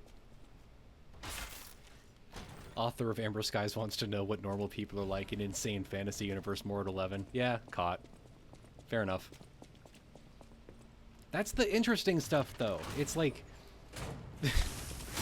One of my mutuals made a post earlier that was like, your friend is telling you... your friend is telling you about a divorce, but you're like, you interrupt that to say, hey, can we talk about my hard magic system? That sounds kind of boring. It's like, interpersonal drama is always, like, far more interesting to me.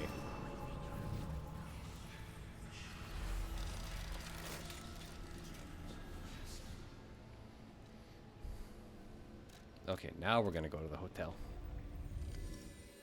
Can't wait for more of Sick Stomach Murder. I'm a huge mystery fan, and this is right up my alley. Got any opinions on Nox and Wright and all that stuff? I've never heard of those. I mean, I think it's pretty obvious, but, like, Sick Stomach Murder is, like, a direct response to fucking, the Discworld Night's Watch series. I know my way.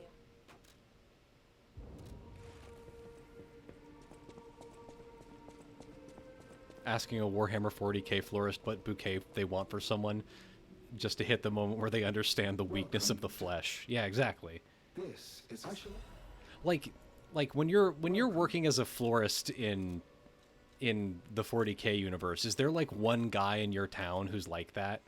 It's like, yeah, this dude's like he's like a weeaboo for the Mechanicus or whatever. Everyone kind of finds him annoying, but he, like, I don't know, makes good elote. I know my. See, I think a lot of fantasy authors try to do the whole, like, what are the like normal people in a fantastic setting, but the problem is they don't really understand, like, how the fantastic elements can make a normal thing more interesting. You know, it's like, because otherwise you're just like, you're writing a thing about a plumber, except they just use magic words to describe plumbing, and they're a normal plumber. Like, that's not super interesting to me. Do you have any thoughts on how Pratchett did it that won't be edited in Sick Stomach Murder? It's like, I think a lot of fantasy writing and, like, genre fiction is downstream of Pratchett these days, but they don't realize they're downstream of Pratchett. Does that make sense? Where it's like, everyone writing genre shit these days, like, everyone writing for a D&D campaign is, unbeknownst to them, like, without even realizing it, like copying Pratchett. Which is interesting to me. Like, clearly there's something about that universe. There's something about Discworld and Pratchett's writing in general that has, like, captured the fantasy space. And the, like, how a lot of people interact with popular media. Like, there's, D&D stuff is, like, normie now, you know? And so, obviously, there is something about that strain of writing style that has, like, captured the popular attention. I think that's really interesting. And so, I think that's part of why my brain keeps going back to Pratchett and Discworld specifically. And I think part of it is, like, one, I think forcing any author to write a mystery novel, just, like, that's like it's like a skill check for how good you are at writing plot, you know? Hi, Garden Snail. It's like a skill check for how good you are at writing plot, because you can't... Part of why I'm writing Six Stomach Murder is that I have to write it as a serial. Or I can't write it as a serial, like I did for Amber Skies. I actually have to sit down and plot it all out. And so, when an author writes a murder mystery, it means that they had to sit down and plan it all out from snout to tail, right? There's no wiggle room. It's just like, this is the thing that you wanted to write, you had to plan it, and then execute it. There's very little room for maneuvering. And so, I feel like it gives you a better window, in a lot of cases, into how an author approaches their stories. And I think that's especially true for Pratchett's Nightwatch series, because it's like... I've made a post about this, but it's like... You see an author's take on, like, what justice is. Like, Ankh-Morpork doesn't really have a prison system. They execute people. Like, that's pretty explicit, is that, like, if you're committed, if you get, like, you know, arrested for a bad enough crime, like, Vetinari's canonically a dictator. He's just gonna murder you. Like, is that actually what these people deserve? I think that's pretty interesting. And I think, like, Vimes is a good character because he's racist. Does that make sense? Like, it would be really easy to have, like, a very idealist character who's, like, literally perfect, but Vimes is still a very, like, human person who, like... He's racist. He doesn't understand the whole of the world. He, like, grew up pretty sheltered. Ankh-Morpork is a great setting. Yeah. But it's like... Vimes is principled, but he's not necessarily, like, but he's principled, but he's not woke. I think a lot of... Okay, you point to Carrot by saying, like, a very idealist character who's literally perfect. Carrot is also, like... Carrot is very clearly coded as being, like, very traditionalist and socially conservative in a lot of ways. He's talked about as having a problem with the concept of abortion. And he doesn't like condoms, right? He's very uncomfortable around sex and sexuality, and so it leads him to saying, like, genuinely hurtful things to people he cares about sometimes. Carrot is an excellent character. He's a wonderful corollary to Vimes.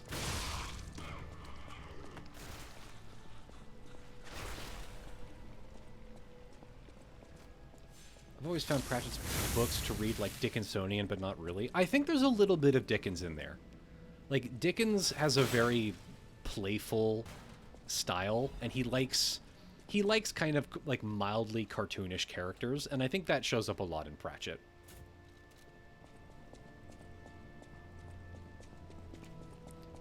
But, like, I think Discworld, specifically the Night's Watch series, I think it struggles a bit when,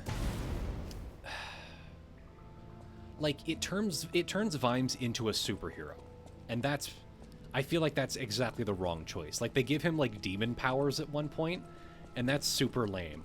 The whole, like, part of what makes Vimes interesting as a character is that he's not a superhero, is that he's literally just some beat cop.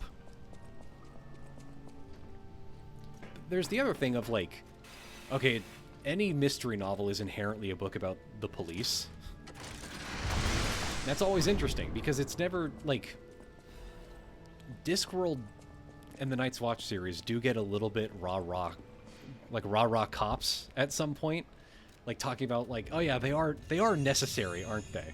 And I feel like that it betrays a little bit of the, they literally do give him demon powers, yeah. Yes, oh my god, that's why, like, Snuff was just like an action movie. Like, no, that's not Captain Vimes. He's just some guy. Stop giving him powers. No, they're not, okay, they're not ancient dwarf racism powers. That's, although that book is about racism. No, that's not Captain Vimes. No, they're not like dwarf racism powers.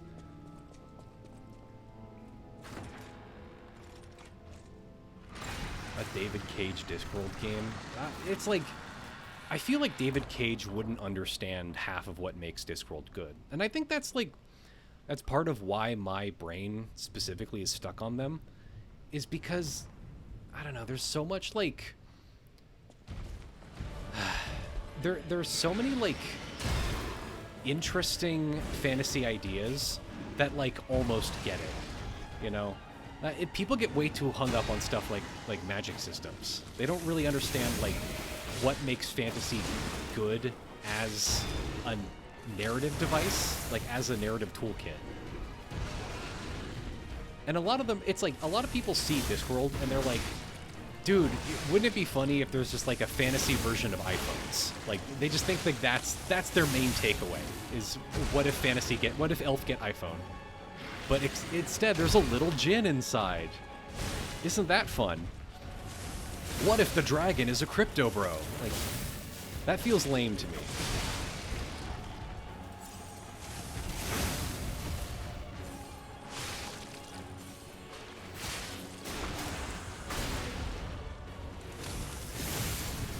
Yeah, like, part of it is like, Pratchett is like, it would suck and it's annoying. Like, Pratchett never does, like, tongue-in-cheek. You know, he's never like, don't you get it? Look at what I'm doing.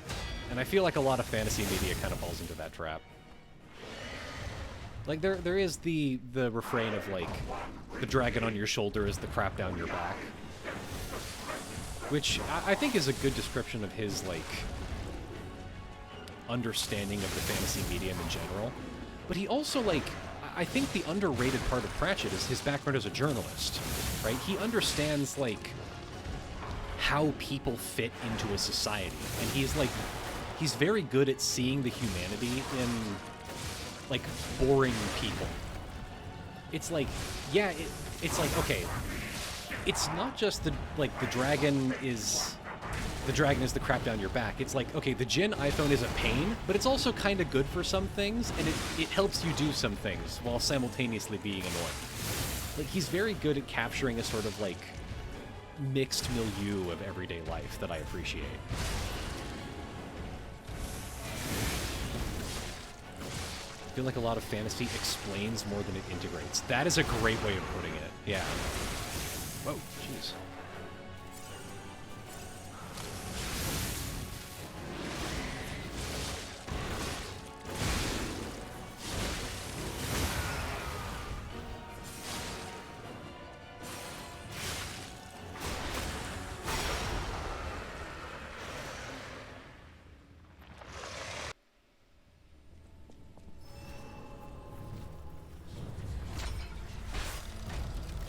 I haven't read The Truth.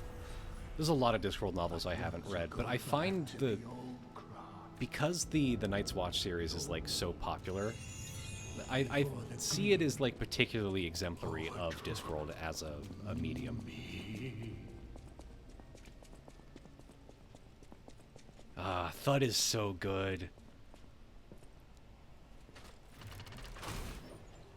Brandon Sanderson and his enthusiasts have been a disaster for fantasy media. I haven't really read any Brandon Sanderson. I don't have any strong opinions on his work. I haven't a clue myself. There's gotta be someone at the hotel who knows something.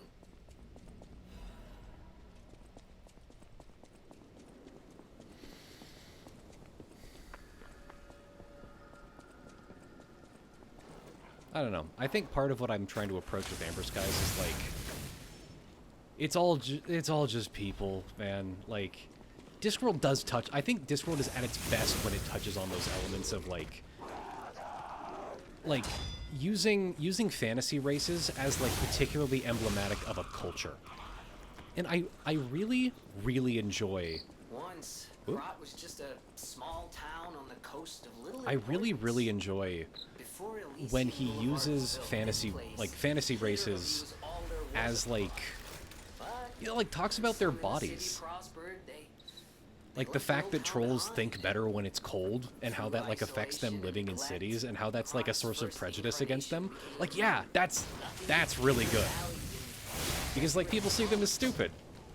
On the bright side, I guess the whole city of Krot's pretty much like that now. I don't know. The old town When people caught have up with the such new. stark morphological what they differences, say. it makes me think a lot of like what it would actually mean to live in a city with people that have such different bodies. Because everything immediately comes down to disability rights, right? It's like, okay, half your population is just in wheelchairs, and you have to build the city around that. Like, you have to build your entire economy around that. That's fascinating. Yes, the Mr. Shine, because he's made of diamond, is able to like refract light to cool himself. And so he's like a supercomputer. Which I do enjoy, like, the whole Right of Kings being real thing is very funny for Discworld, because it's like, yeah, the Right of Kings is real, but a benevolent dictator is still kind of better. Like, it's some clever satire, but it's also exactly the sort of thing that a lesser fantasy writer would be like, oh, so it's good when the Right of Kings is real then.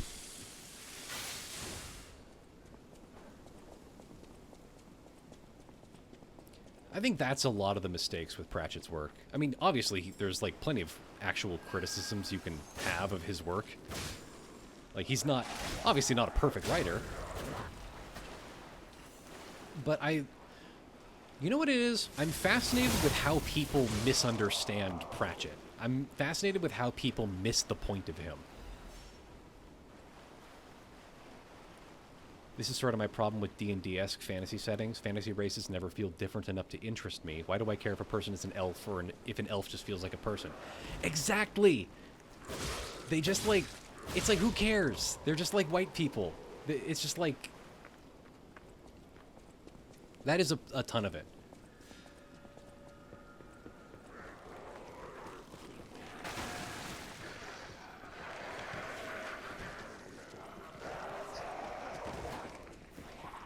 It's kind of why I'm very, like, anti-elf in fantasy writing. Like, do they need to be there? Like, what...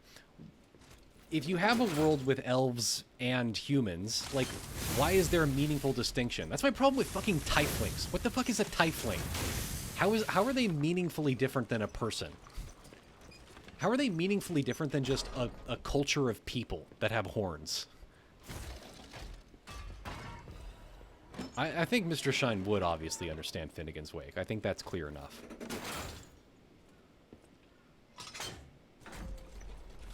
See, Disnag, you say LGBT, but, like, can't people just be LGBT? Why did... It's like, do the gay people have to have horns? Feels a bit silly to me.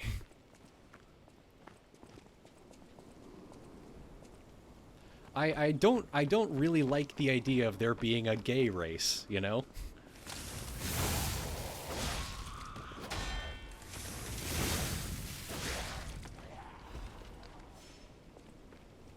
Tieflings were much more interesting when they were written as normal people with physical deformations instead of a distinct race of half-demons. Huh, that's interesting. I didn't know about that.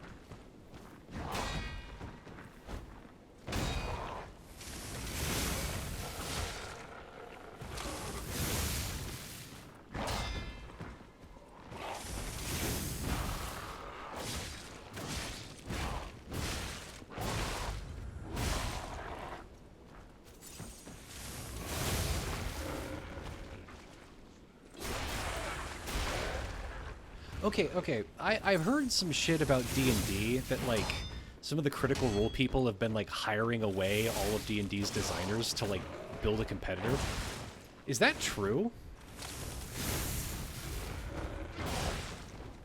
Because that seems like a fucking based move, honestly. Can you stop? Oh my god.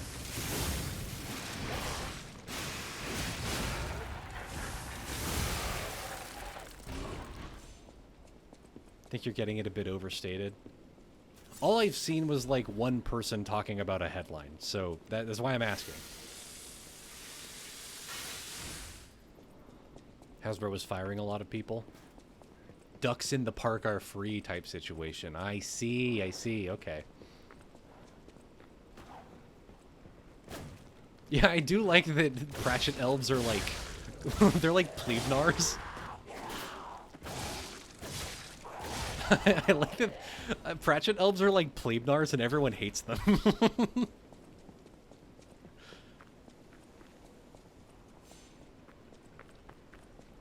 The Critical Role people aren't much better. Yeah, they seem better than Wizards of the Coast. Seems like everyone kind of hates Wizards of the Coast. Or, not Wizards of the Coast, fucking... It's like Hasbro, right? Hasbro owns them now?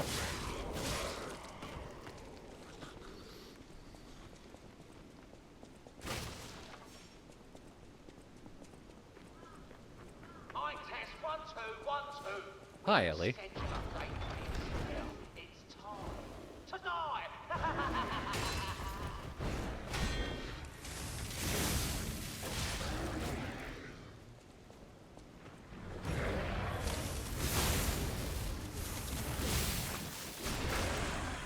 Stabs you until you go away.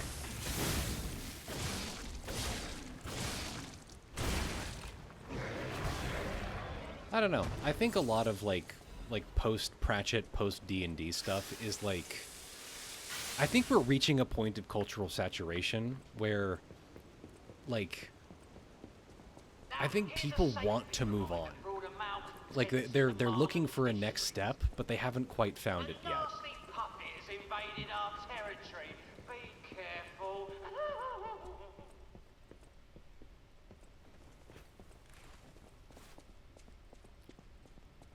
You know, for a while it was zombies, for a while it was fucking like vampires and whatnot. Now everyone's doing the whole classic fantasy race thing because it kind of combines everything. I feel like a lot of like popular culture is just kind of redigesting a lot of these tropes to, you know, figure out what exactly they like about them, bring them forward a little bit. But we haven't found a way to like really move them forward in a way that the culture has latched onto. Pirates versus ninjas. Came here to follow because I've been meaning to, and you're streaming. Hello, welcome to chat. We're talking about the issues with contemporary popular fantasy media. So smart.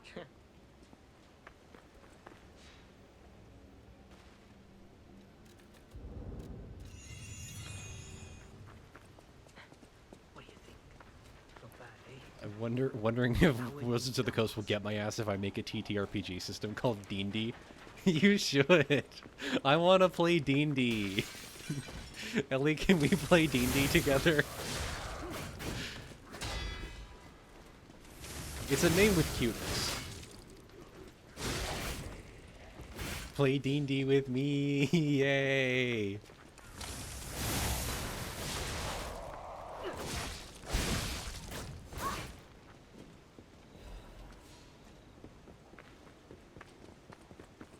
I don't know. I haven't played D&D in years. I'm talking about all this shit as if I, like, have a nuanced opinion on this stuff and I'm not just, like, mildly dissatisfied with a lot of genre fiction. Which also, at that point, is like, yeah, man, fork found in kitchen. Have you guys seen that genre fiction might be a little bad? It's like, yeah, dog, we know.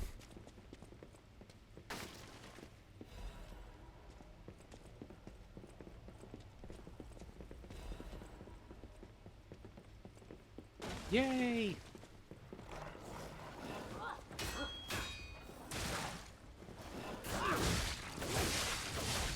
Main issue with D&D is its races in modern times, and originally they were written really badly in a weird way. Yeah, they're like Fortnite skins now. I don't know. That's kind of why I developed the Amber Skies concept of, like, the post-human strains. Because I like the idea of, like, human cultures that are built around weird, like, highly diverging morphologies, but they're not, like, literal races, you know? Yeah, and Gygax being pretty fucking racist.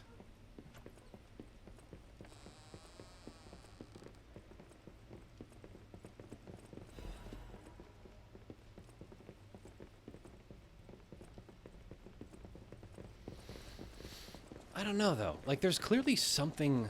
Did I go the right way? Yes. There's clearly something about the D&D system and, like, world building that attracts people. There's clearly something about it that is, like, latching in people's minds. D&D stuff is incredibly popular, like, despite all the very relevant criticisms of it. So it's like, what is it? What is the ore in this... Like, what's the metal in this ore?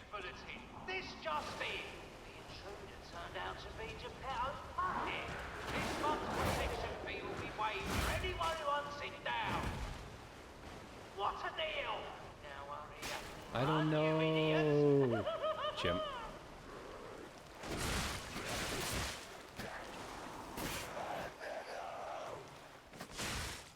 No. Okay. Yay.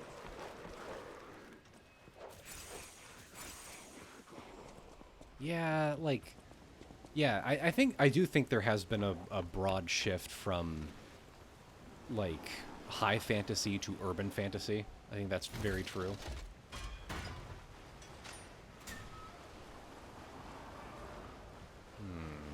Let's come back.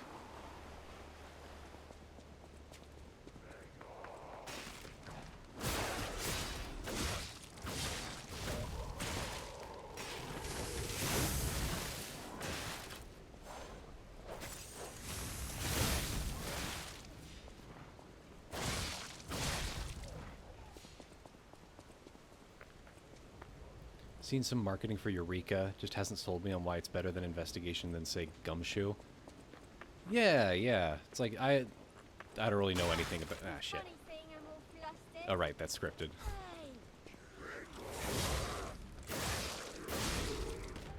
Is Eureka, like, out yet?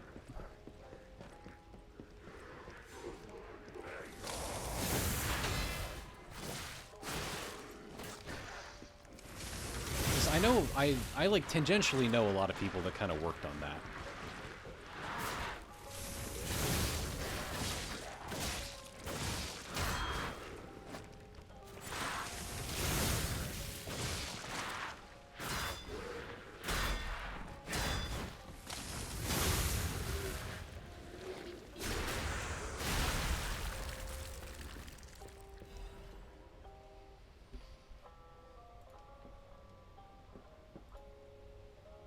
Greatest criticism of D&D I could make is that the world building passed from Gary, I hate minorities, Gygax, to Ed, Tifling, Breast Milk, Greenwood.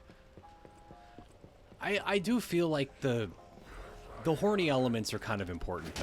I feel like without the constant, mildly horny undercurrent, it wouldn't get the sort of theater kid audience it has. Like, that's an important part of D&D's, like DNA at this point, I think.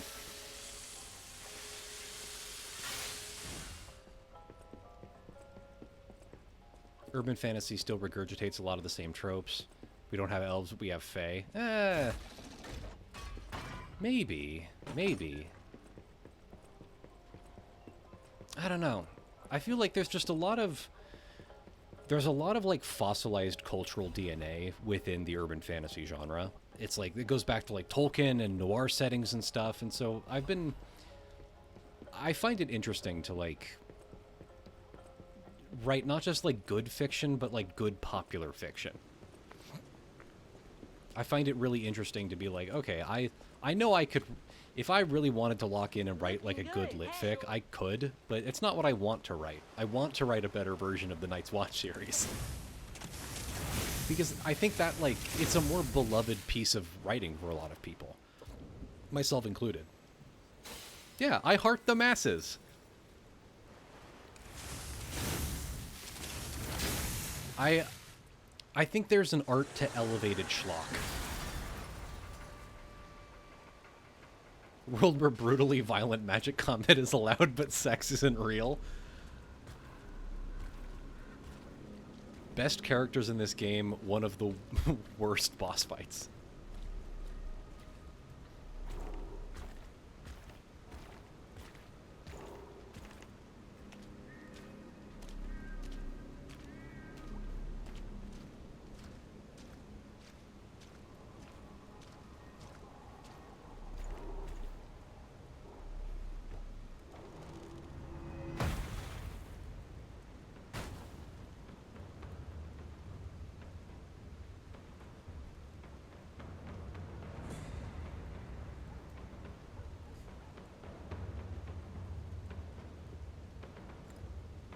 It's Meat Planet.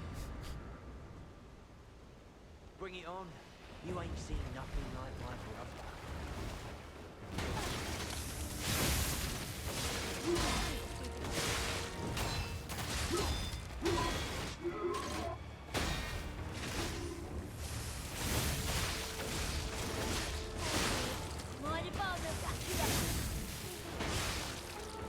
The strat for this fight, just kill the big guy as fast as possible.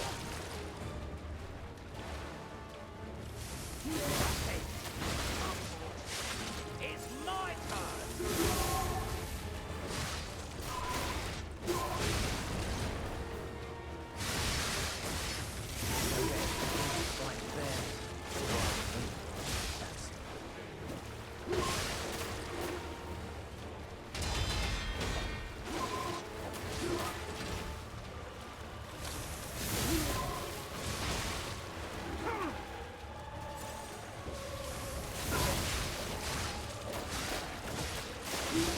I win.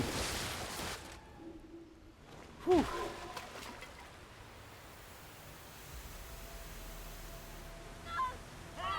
This puppet's crazy. I win.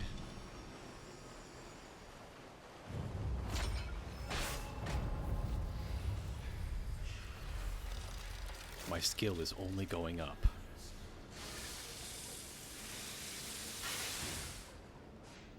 Witchy win, that's true. You are win. You are win. This puppet's crazy. No, I'm just kidding. No, it looks exactly like you. I mean, you see it, right? Portrait of The boy. nose and the... Right?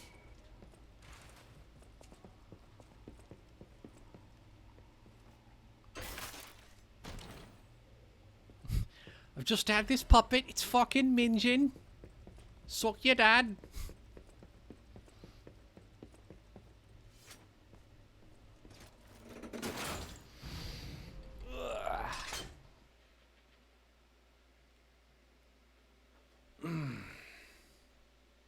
In Crot, it's good as gravy.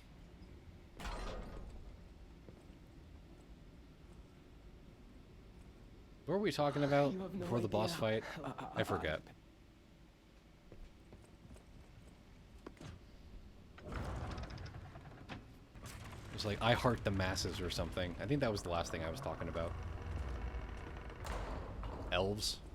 And how I'm generally anti-elves.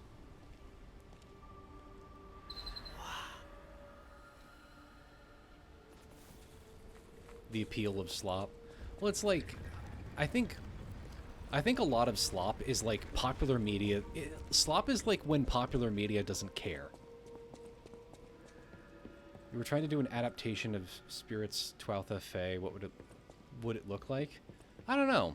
It's like, I think the Fey are most interesting when they're kind of not real. Does that make sense? I know my... Like, if they're... the type of thing where it's like, oh, they only exist, but they're not... Like, okay. Like, the whole... a lot of concepts of the Fae are just like, oh, it's like a mischievous spirit that kind of exists in your home and, like, you know, hides tools when you need them. That type of thing. I think the Fae exist best when they're kind of just a myth, and they kind of manifest in the world as what do you want to call it? Like paranoia.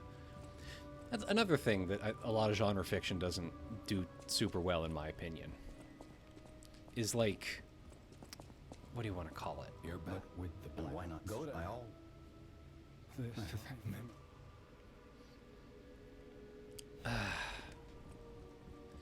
Okay, a lot of fantasy media doesn't like, okay, they say like, okay, the gods are real, therefore religion is important. Or it's like, the Fae are real, therefore nobody comes up with like fake cryptids. That's bullshit. The idea that like, oh, there's a universe where monsters are in it and therefore like people don't tell stories. I think that's why so much fantasy media falls flat. Like, you know that people you know that people in the Tolkien universe are still making up stories. There was always room for Tsuchinoko. And I think the Fae are often at their best when they're either like weird, scary aliens that like kidnap children, like doppelgangers. No one fucking the doppelgangers are, I think, one of the scariest things that you can do in like mildly fantastical horror. Just the idea of like, there's a second. Imagine how scary it would be to see a second version of you, just like at the park or something, and there's like a copy of you. That's terrifying. I think that exact kind of uncanny weirdness is perfect for the Fae. I think there's a lot of genuinely terrifying shit you can do with them, and that's the type of thing that they need to be. That's the type of thing they need to be used in.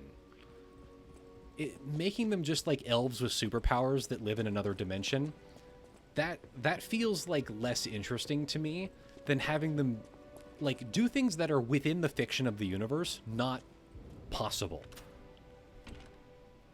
They need to break the rules of whatever you're like. One of the worst things that you can do for the Fae is be like, it's like, oh, it's like the doppelganger is actually just like a layer of mucus that they can shape into like having X-Men Mystique powers. That's dumb.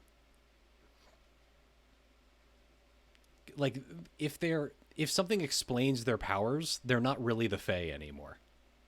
They have to be kind of weird. Truly outside of the universe. To the point where you don't really, like, no one would believe you if you told them they were real.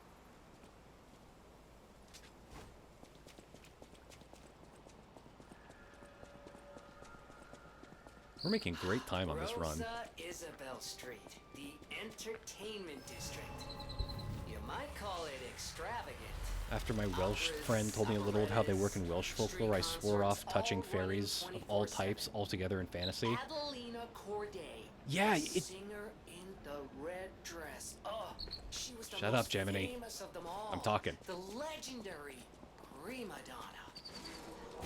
Well, I'm not sure if she's still alive, so while the past tense makes sense, it's getting a little depressing.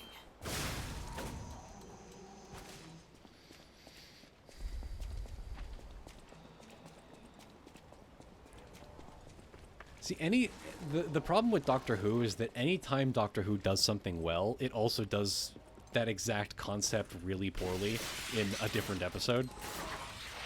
That's like part of the magic of Doctor Who, is that it's simultaneously the best and worst TV that you've ever seen. You need that combination of like, it's like, this is so good, how did this get like put on, how is this not a short film? You need those episodes, and then you also need the episodes that are like, genuinely, who let this be put on television?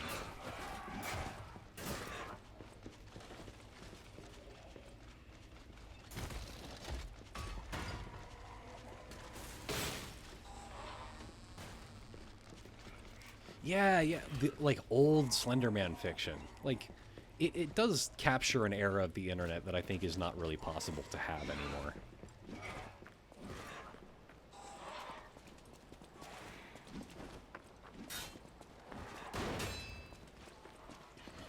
Right, for every blink there needs to be a, we need to give the, there needs to be a, like, no, you can't give the moon an abortion.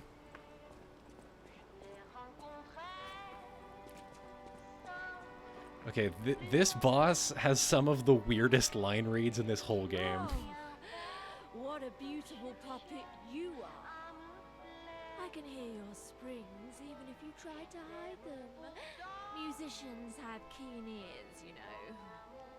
Would you like to sing for me like your friends? I have a feeling the sound of your cries will be especially sweet. Let's have an encore performance of Pain for the Red Actress, Adelina Corday. I dedicate this performance to my sister Adelina! White woman spotted. The lines she has during the fight are... you'll see.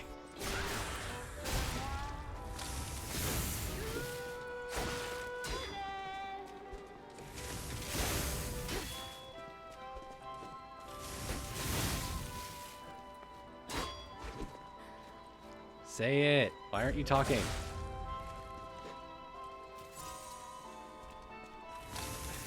You stole my sister from me, rotten puppets!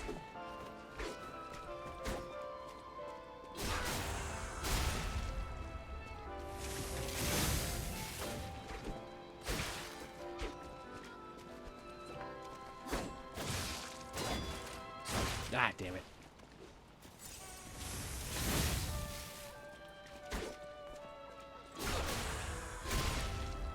She's not saying the line. You're making a fool of me, white lady.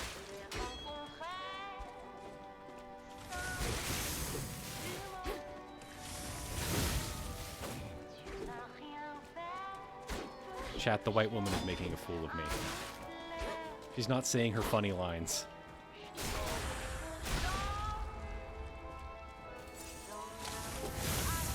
stole my sister from me, rotten puppet! We're really not getting any of the funny lines, damn.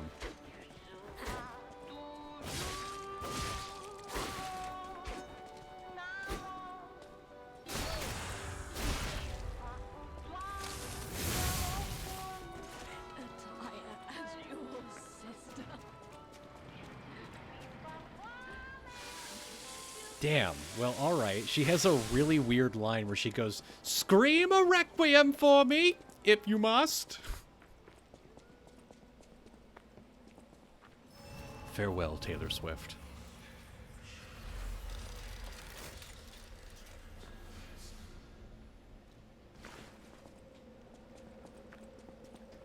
We gotta go find this guy's puppet wife. My wife's body. Would you? I miss my wife, P. I miss her a lot. I should have leveled up. Oh well.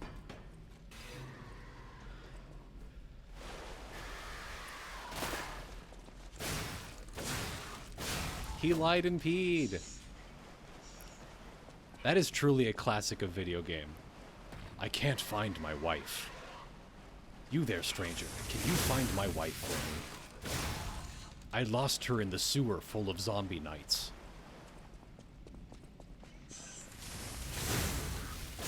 My wife and I were traveling on a beautiful vacation to Zombie Night Forest, and she was attracted by the wolf lightning. CT, if you were obligated to kill Taylor Swift in an ironic manner by some compulsion, how would you do it? I don't have any real malice towards Taylor Swift. I don't really know enough about Taylor Swift to give a funny answer here. I guess if I was compelled to, I would just, like, I don't know, crush her head with a rock or something.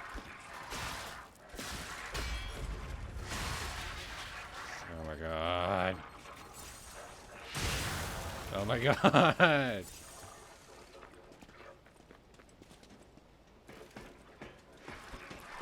In my restless dreams, I see that place. The sewer full of zombies.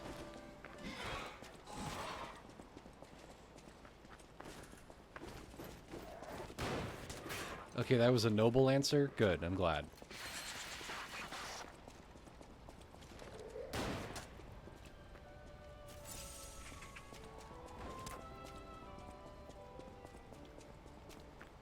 We're really just doing a run through of this area.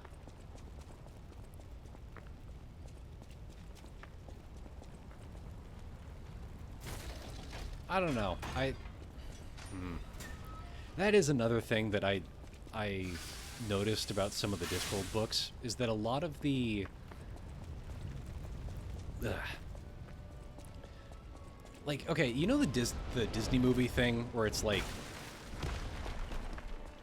the villain just kind of falls off a cliff at the end, so the protagonists never have to do anything violent to them, they just kind of happen to fall off a cliff at the end.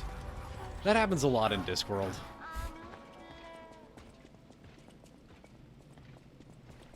They don't really grapple with, like, the punitive justice system, which I think is, like, missing a lot of chances for, like, growing, like, having having Vimes be an interesting character.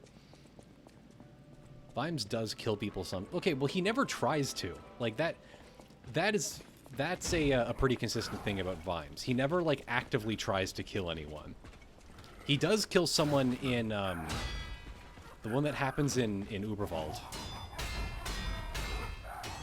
Like, that's, like, canonically the first time that he kills someone.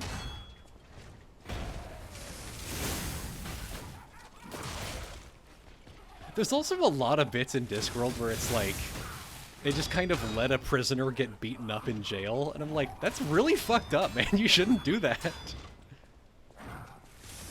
Even if he's a bad guy, he shouldn't, like, you shouldn't let that happen, dog.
Locked in. We're focused.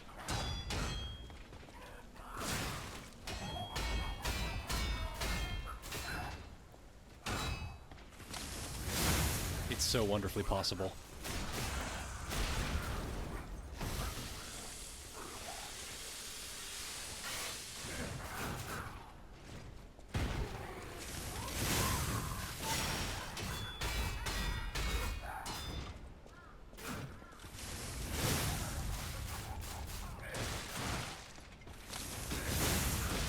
Damn. Ah.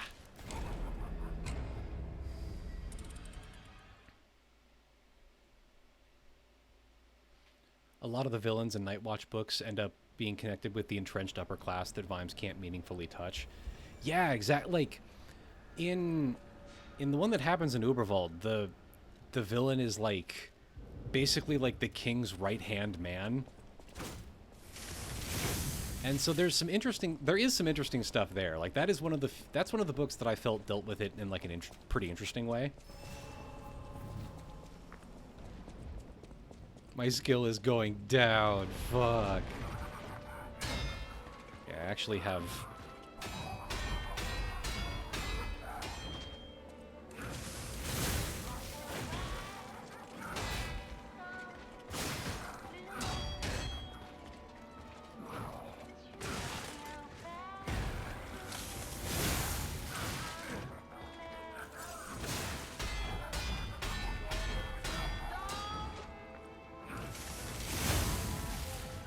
Yay!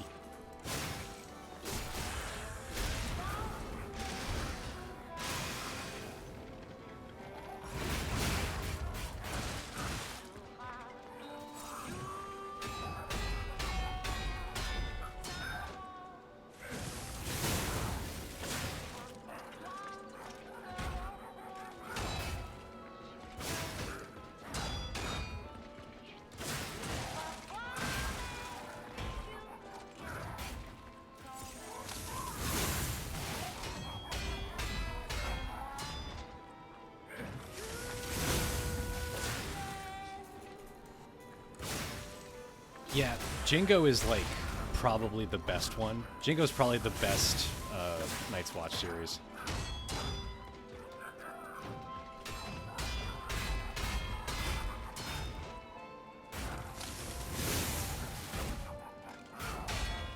Yeah, isn't Gatewatch the Ravnica thing?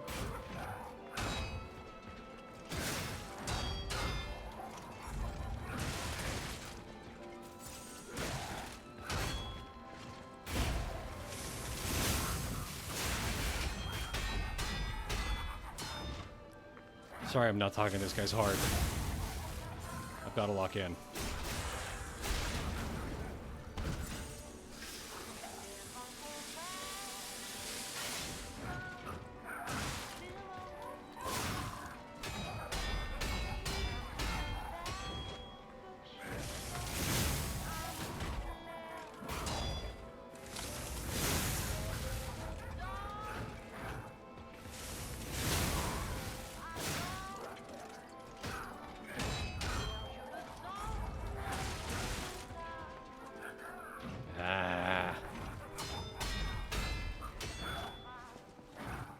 We might have to come back to this guy.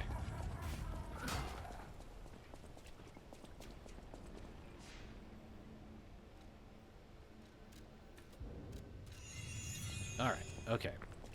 Vitality is maxed out. We are probably going to assemble weapons. Then we're going to do the electric coil head, boost glaive handle. Right, I want to kill the King of Puppets and then we can stop.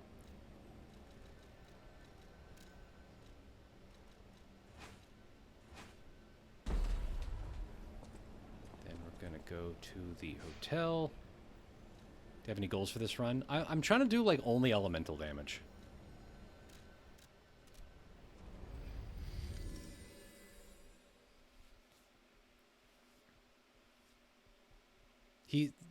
The clown was a bit too silly for me, that's true.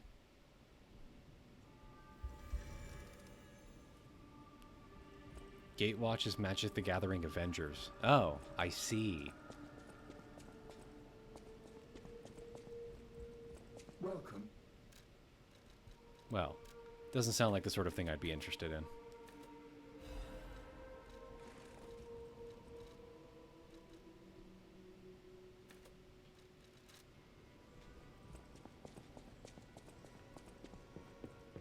I know my...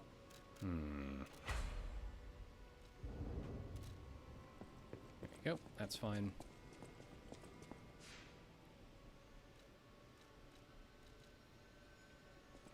I'll use my power to help. Streamer hates vengeance confirmed. Vengeance against what?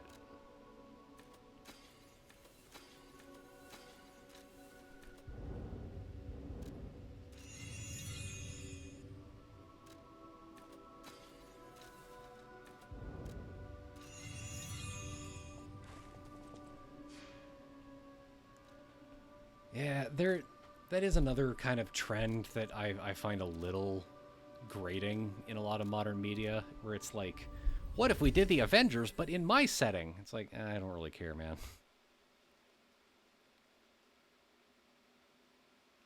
It's like, here's our podcast's epic take on the Avengers as seen through the eyes of our characters. Like, I don't really care, man. I'm very tired with superheroes. Nice try. Remember. It seems the hotel is the only other option. I barely cared when Avengers did it. Yeah, true.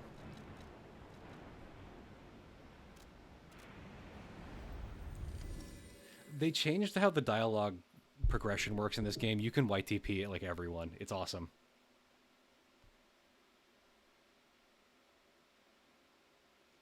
I mean, the Avengers are like barely characters though. Like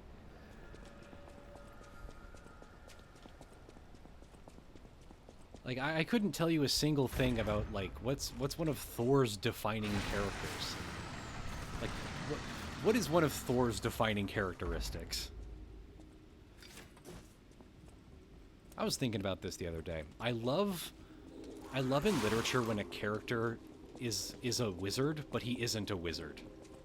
You know what I'm talking about? Like how Judge Holden in Blood Meridian is constantly... Oh, shit.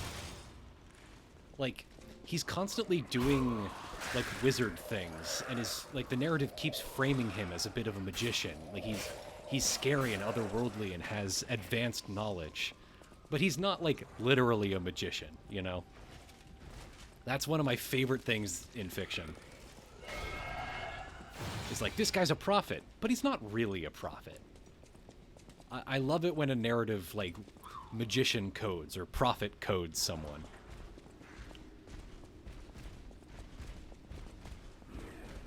Well, no, like, no, he is. Like, remember the scene where they're, like, stuck on a big mesa? And they're out of gunpowder and the Apaches are coming, and so he's, like... He makes gunpowder out of like saltpeter and like forcing the other members of the Glanton gang to like piss on it. Like he's an alchemist. That's the type of shit an alchemist does. And then he kills a lot of Native Americans with that knowledge.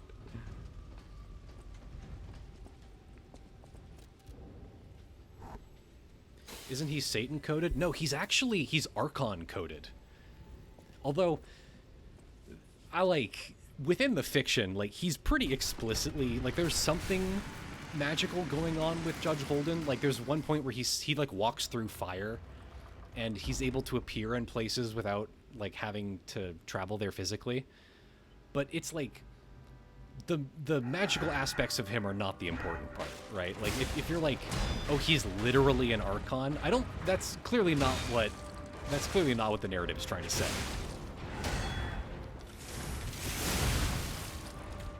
Like, the important part is how he fits into the narrative and, like, enriches the world of Blood Meridian.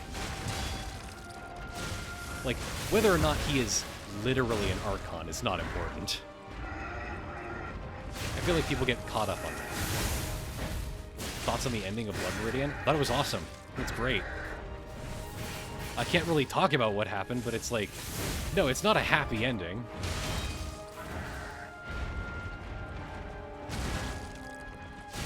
Why? Is there like a specific aspect of it that you want? I love this boss. He's so silly.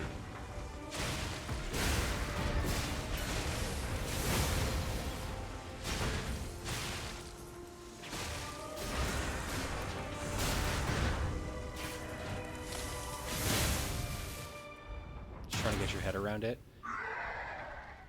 Well, it's like... You know the bit where they hit the sea? Like, the entire book they've been going west until they finally hit the Pacific Ocean, and it's like, oh, we can't go any further, right? Like, the world is gone. Like, he can't run away from the judge anymore. Now, the consequences of his actions have to, like, come back to him. The judge is eventually going to find him and kill him for deserting. Because, like, that's the deal with Judge Holden, is, like, he's not... Hang on. No, let me cook on that. Let me cook on this.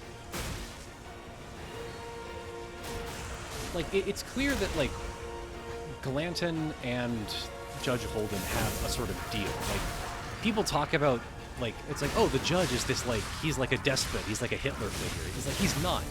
Glanton is the Hitler.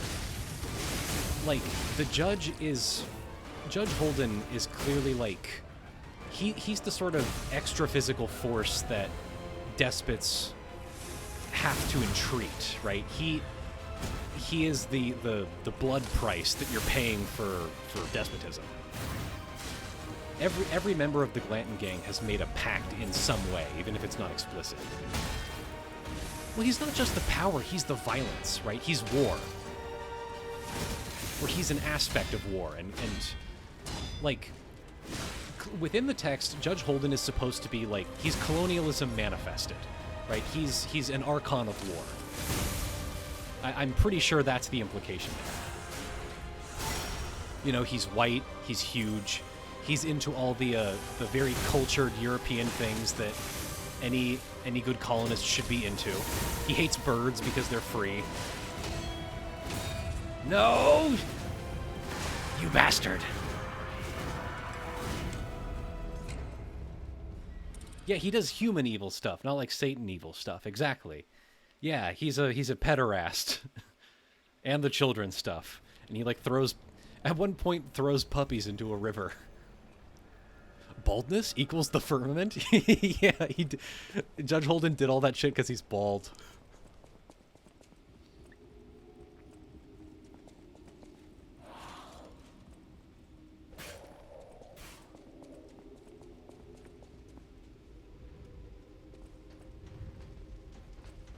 He doesn't do stuff to us that we haven't done to ourselves at one point. Interesting. I'm not sure if that's like a textual thing, but that's an interesting way to read him. You haven't actually read it? I see. Yeah, no, he's like... No, it's like he's doing this for profit. Like within, like, ostensibly within the world, he is doing this for profit. Like, there's a massive scene where he, like, goes to a governor of a Mexican state and, like, brings them, like, 300 Indian scalps or something. And they just they party, right? It's just completely debauched, like, material pleasures.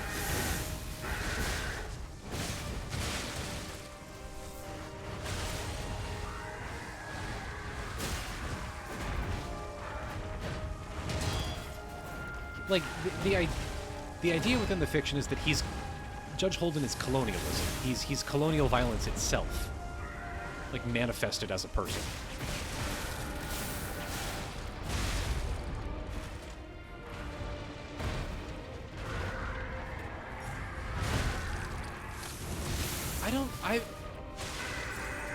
I don't necessarily, like, he's not necessarily trying to create others like him, but he's trying to perpetuate the forces that he represents, right?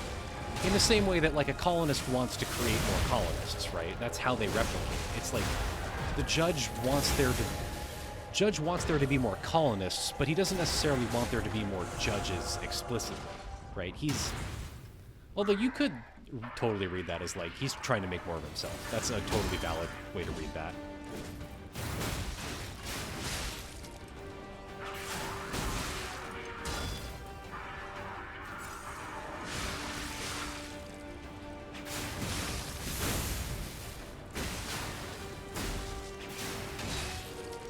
Well, the kid is like the ideal subject for the judge. Like, I'm very taken by the by the kid's description of his father, right? Just being kind of like a nothing person. It's like a little sad. It parallels how, especially like a colonial state, you know, frames itself as like patriarchal, fatherly. Like it is the father. There's always that aspect of like, oh no, the state's going to take care of you. The state knows best. It's very patriarchal.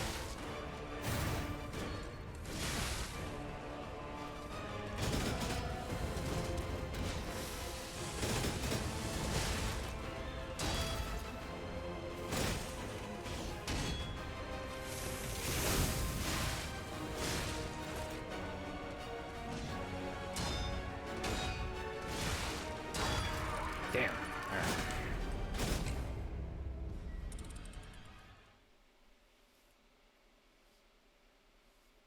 Is he? The furthest I got was him starting a riot and a revival. Yeah, he's like a little fatherly. All right, ladies and gentlemen, friends and enemies, I think we're going to wrap that up for here today. Is anyone live right now? Otherwise, I think I'm just gonna leave you here. Ugh.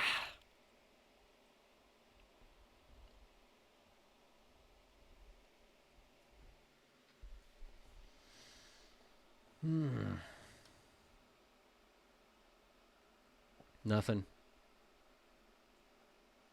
All right. I will see you next week, gang.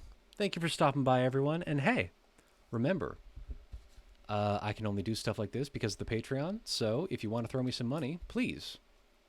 My Patreon's linked at the crawl text at the top. I will catch you next week. Bye.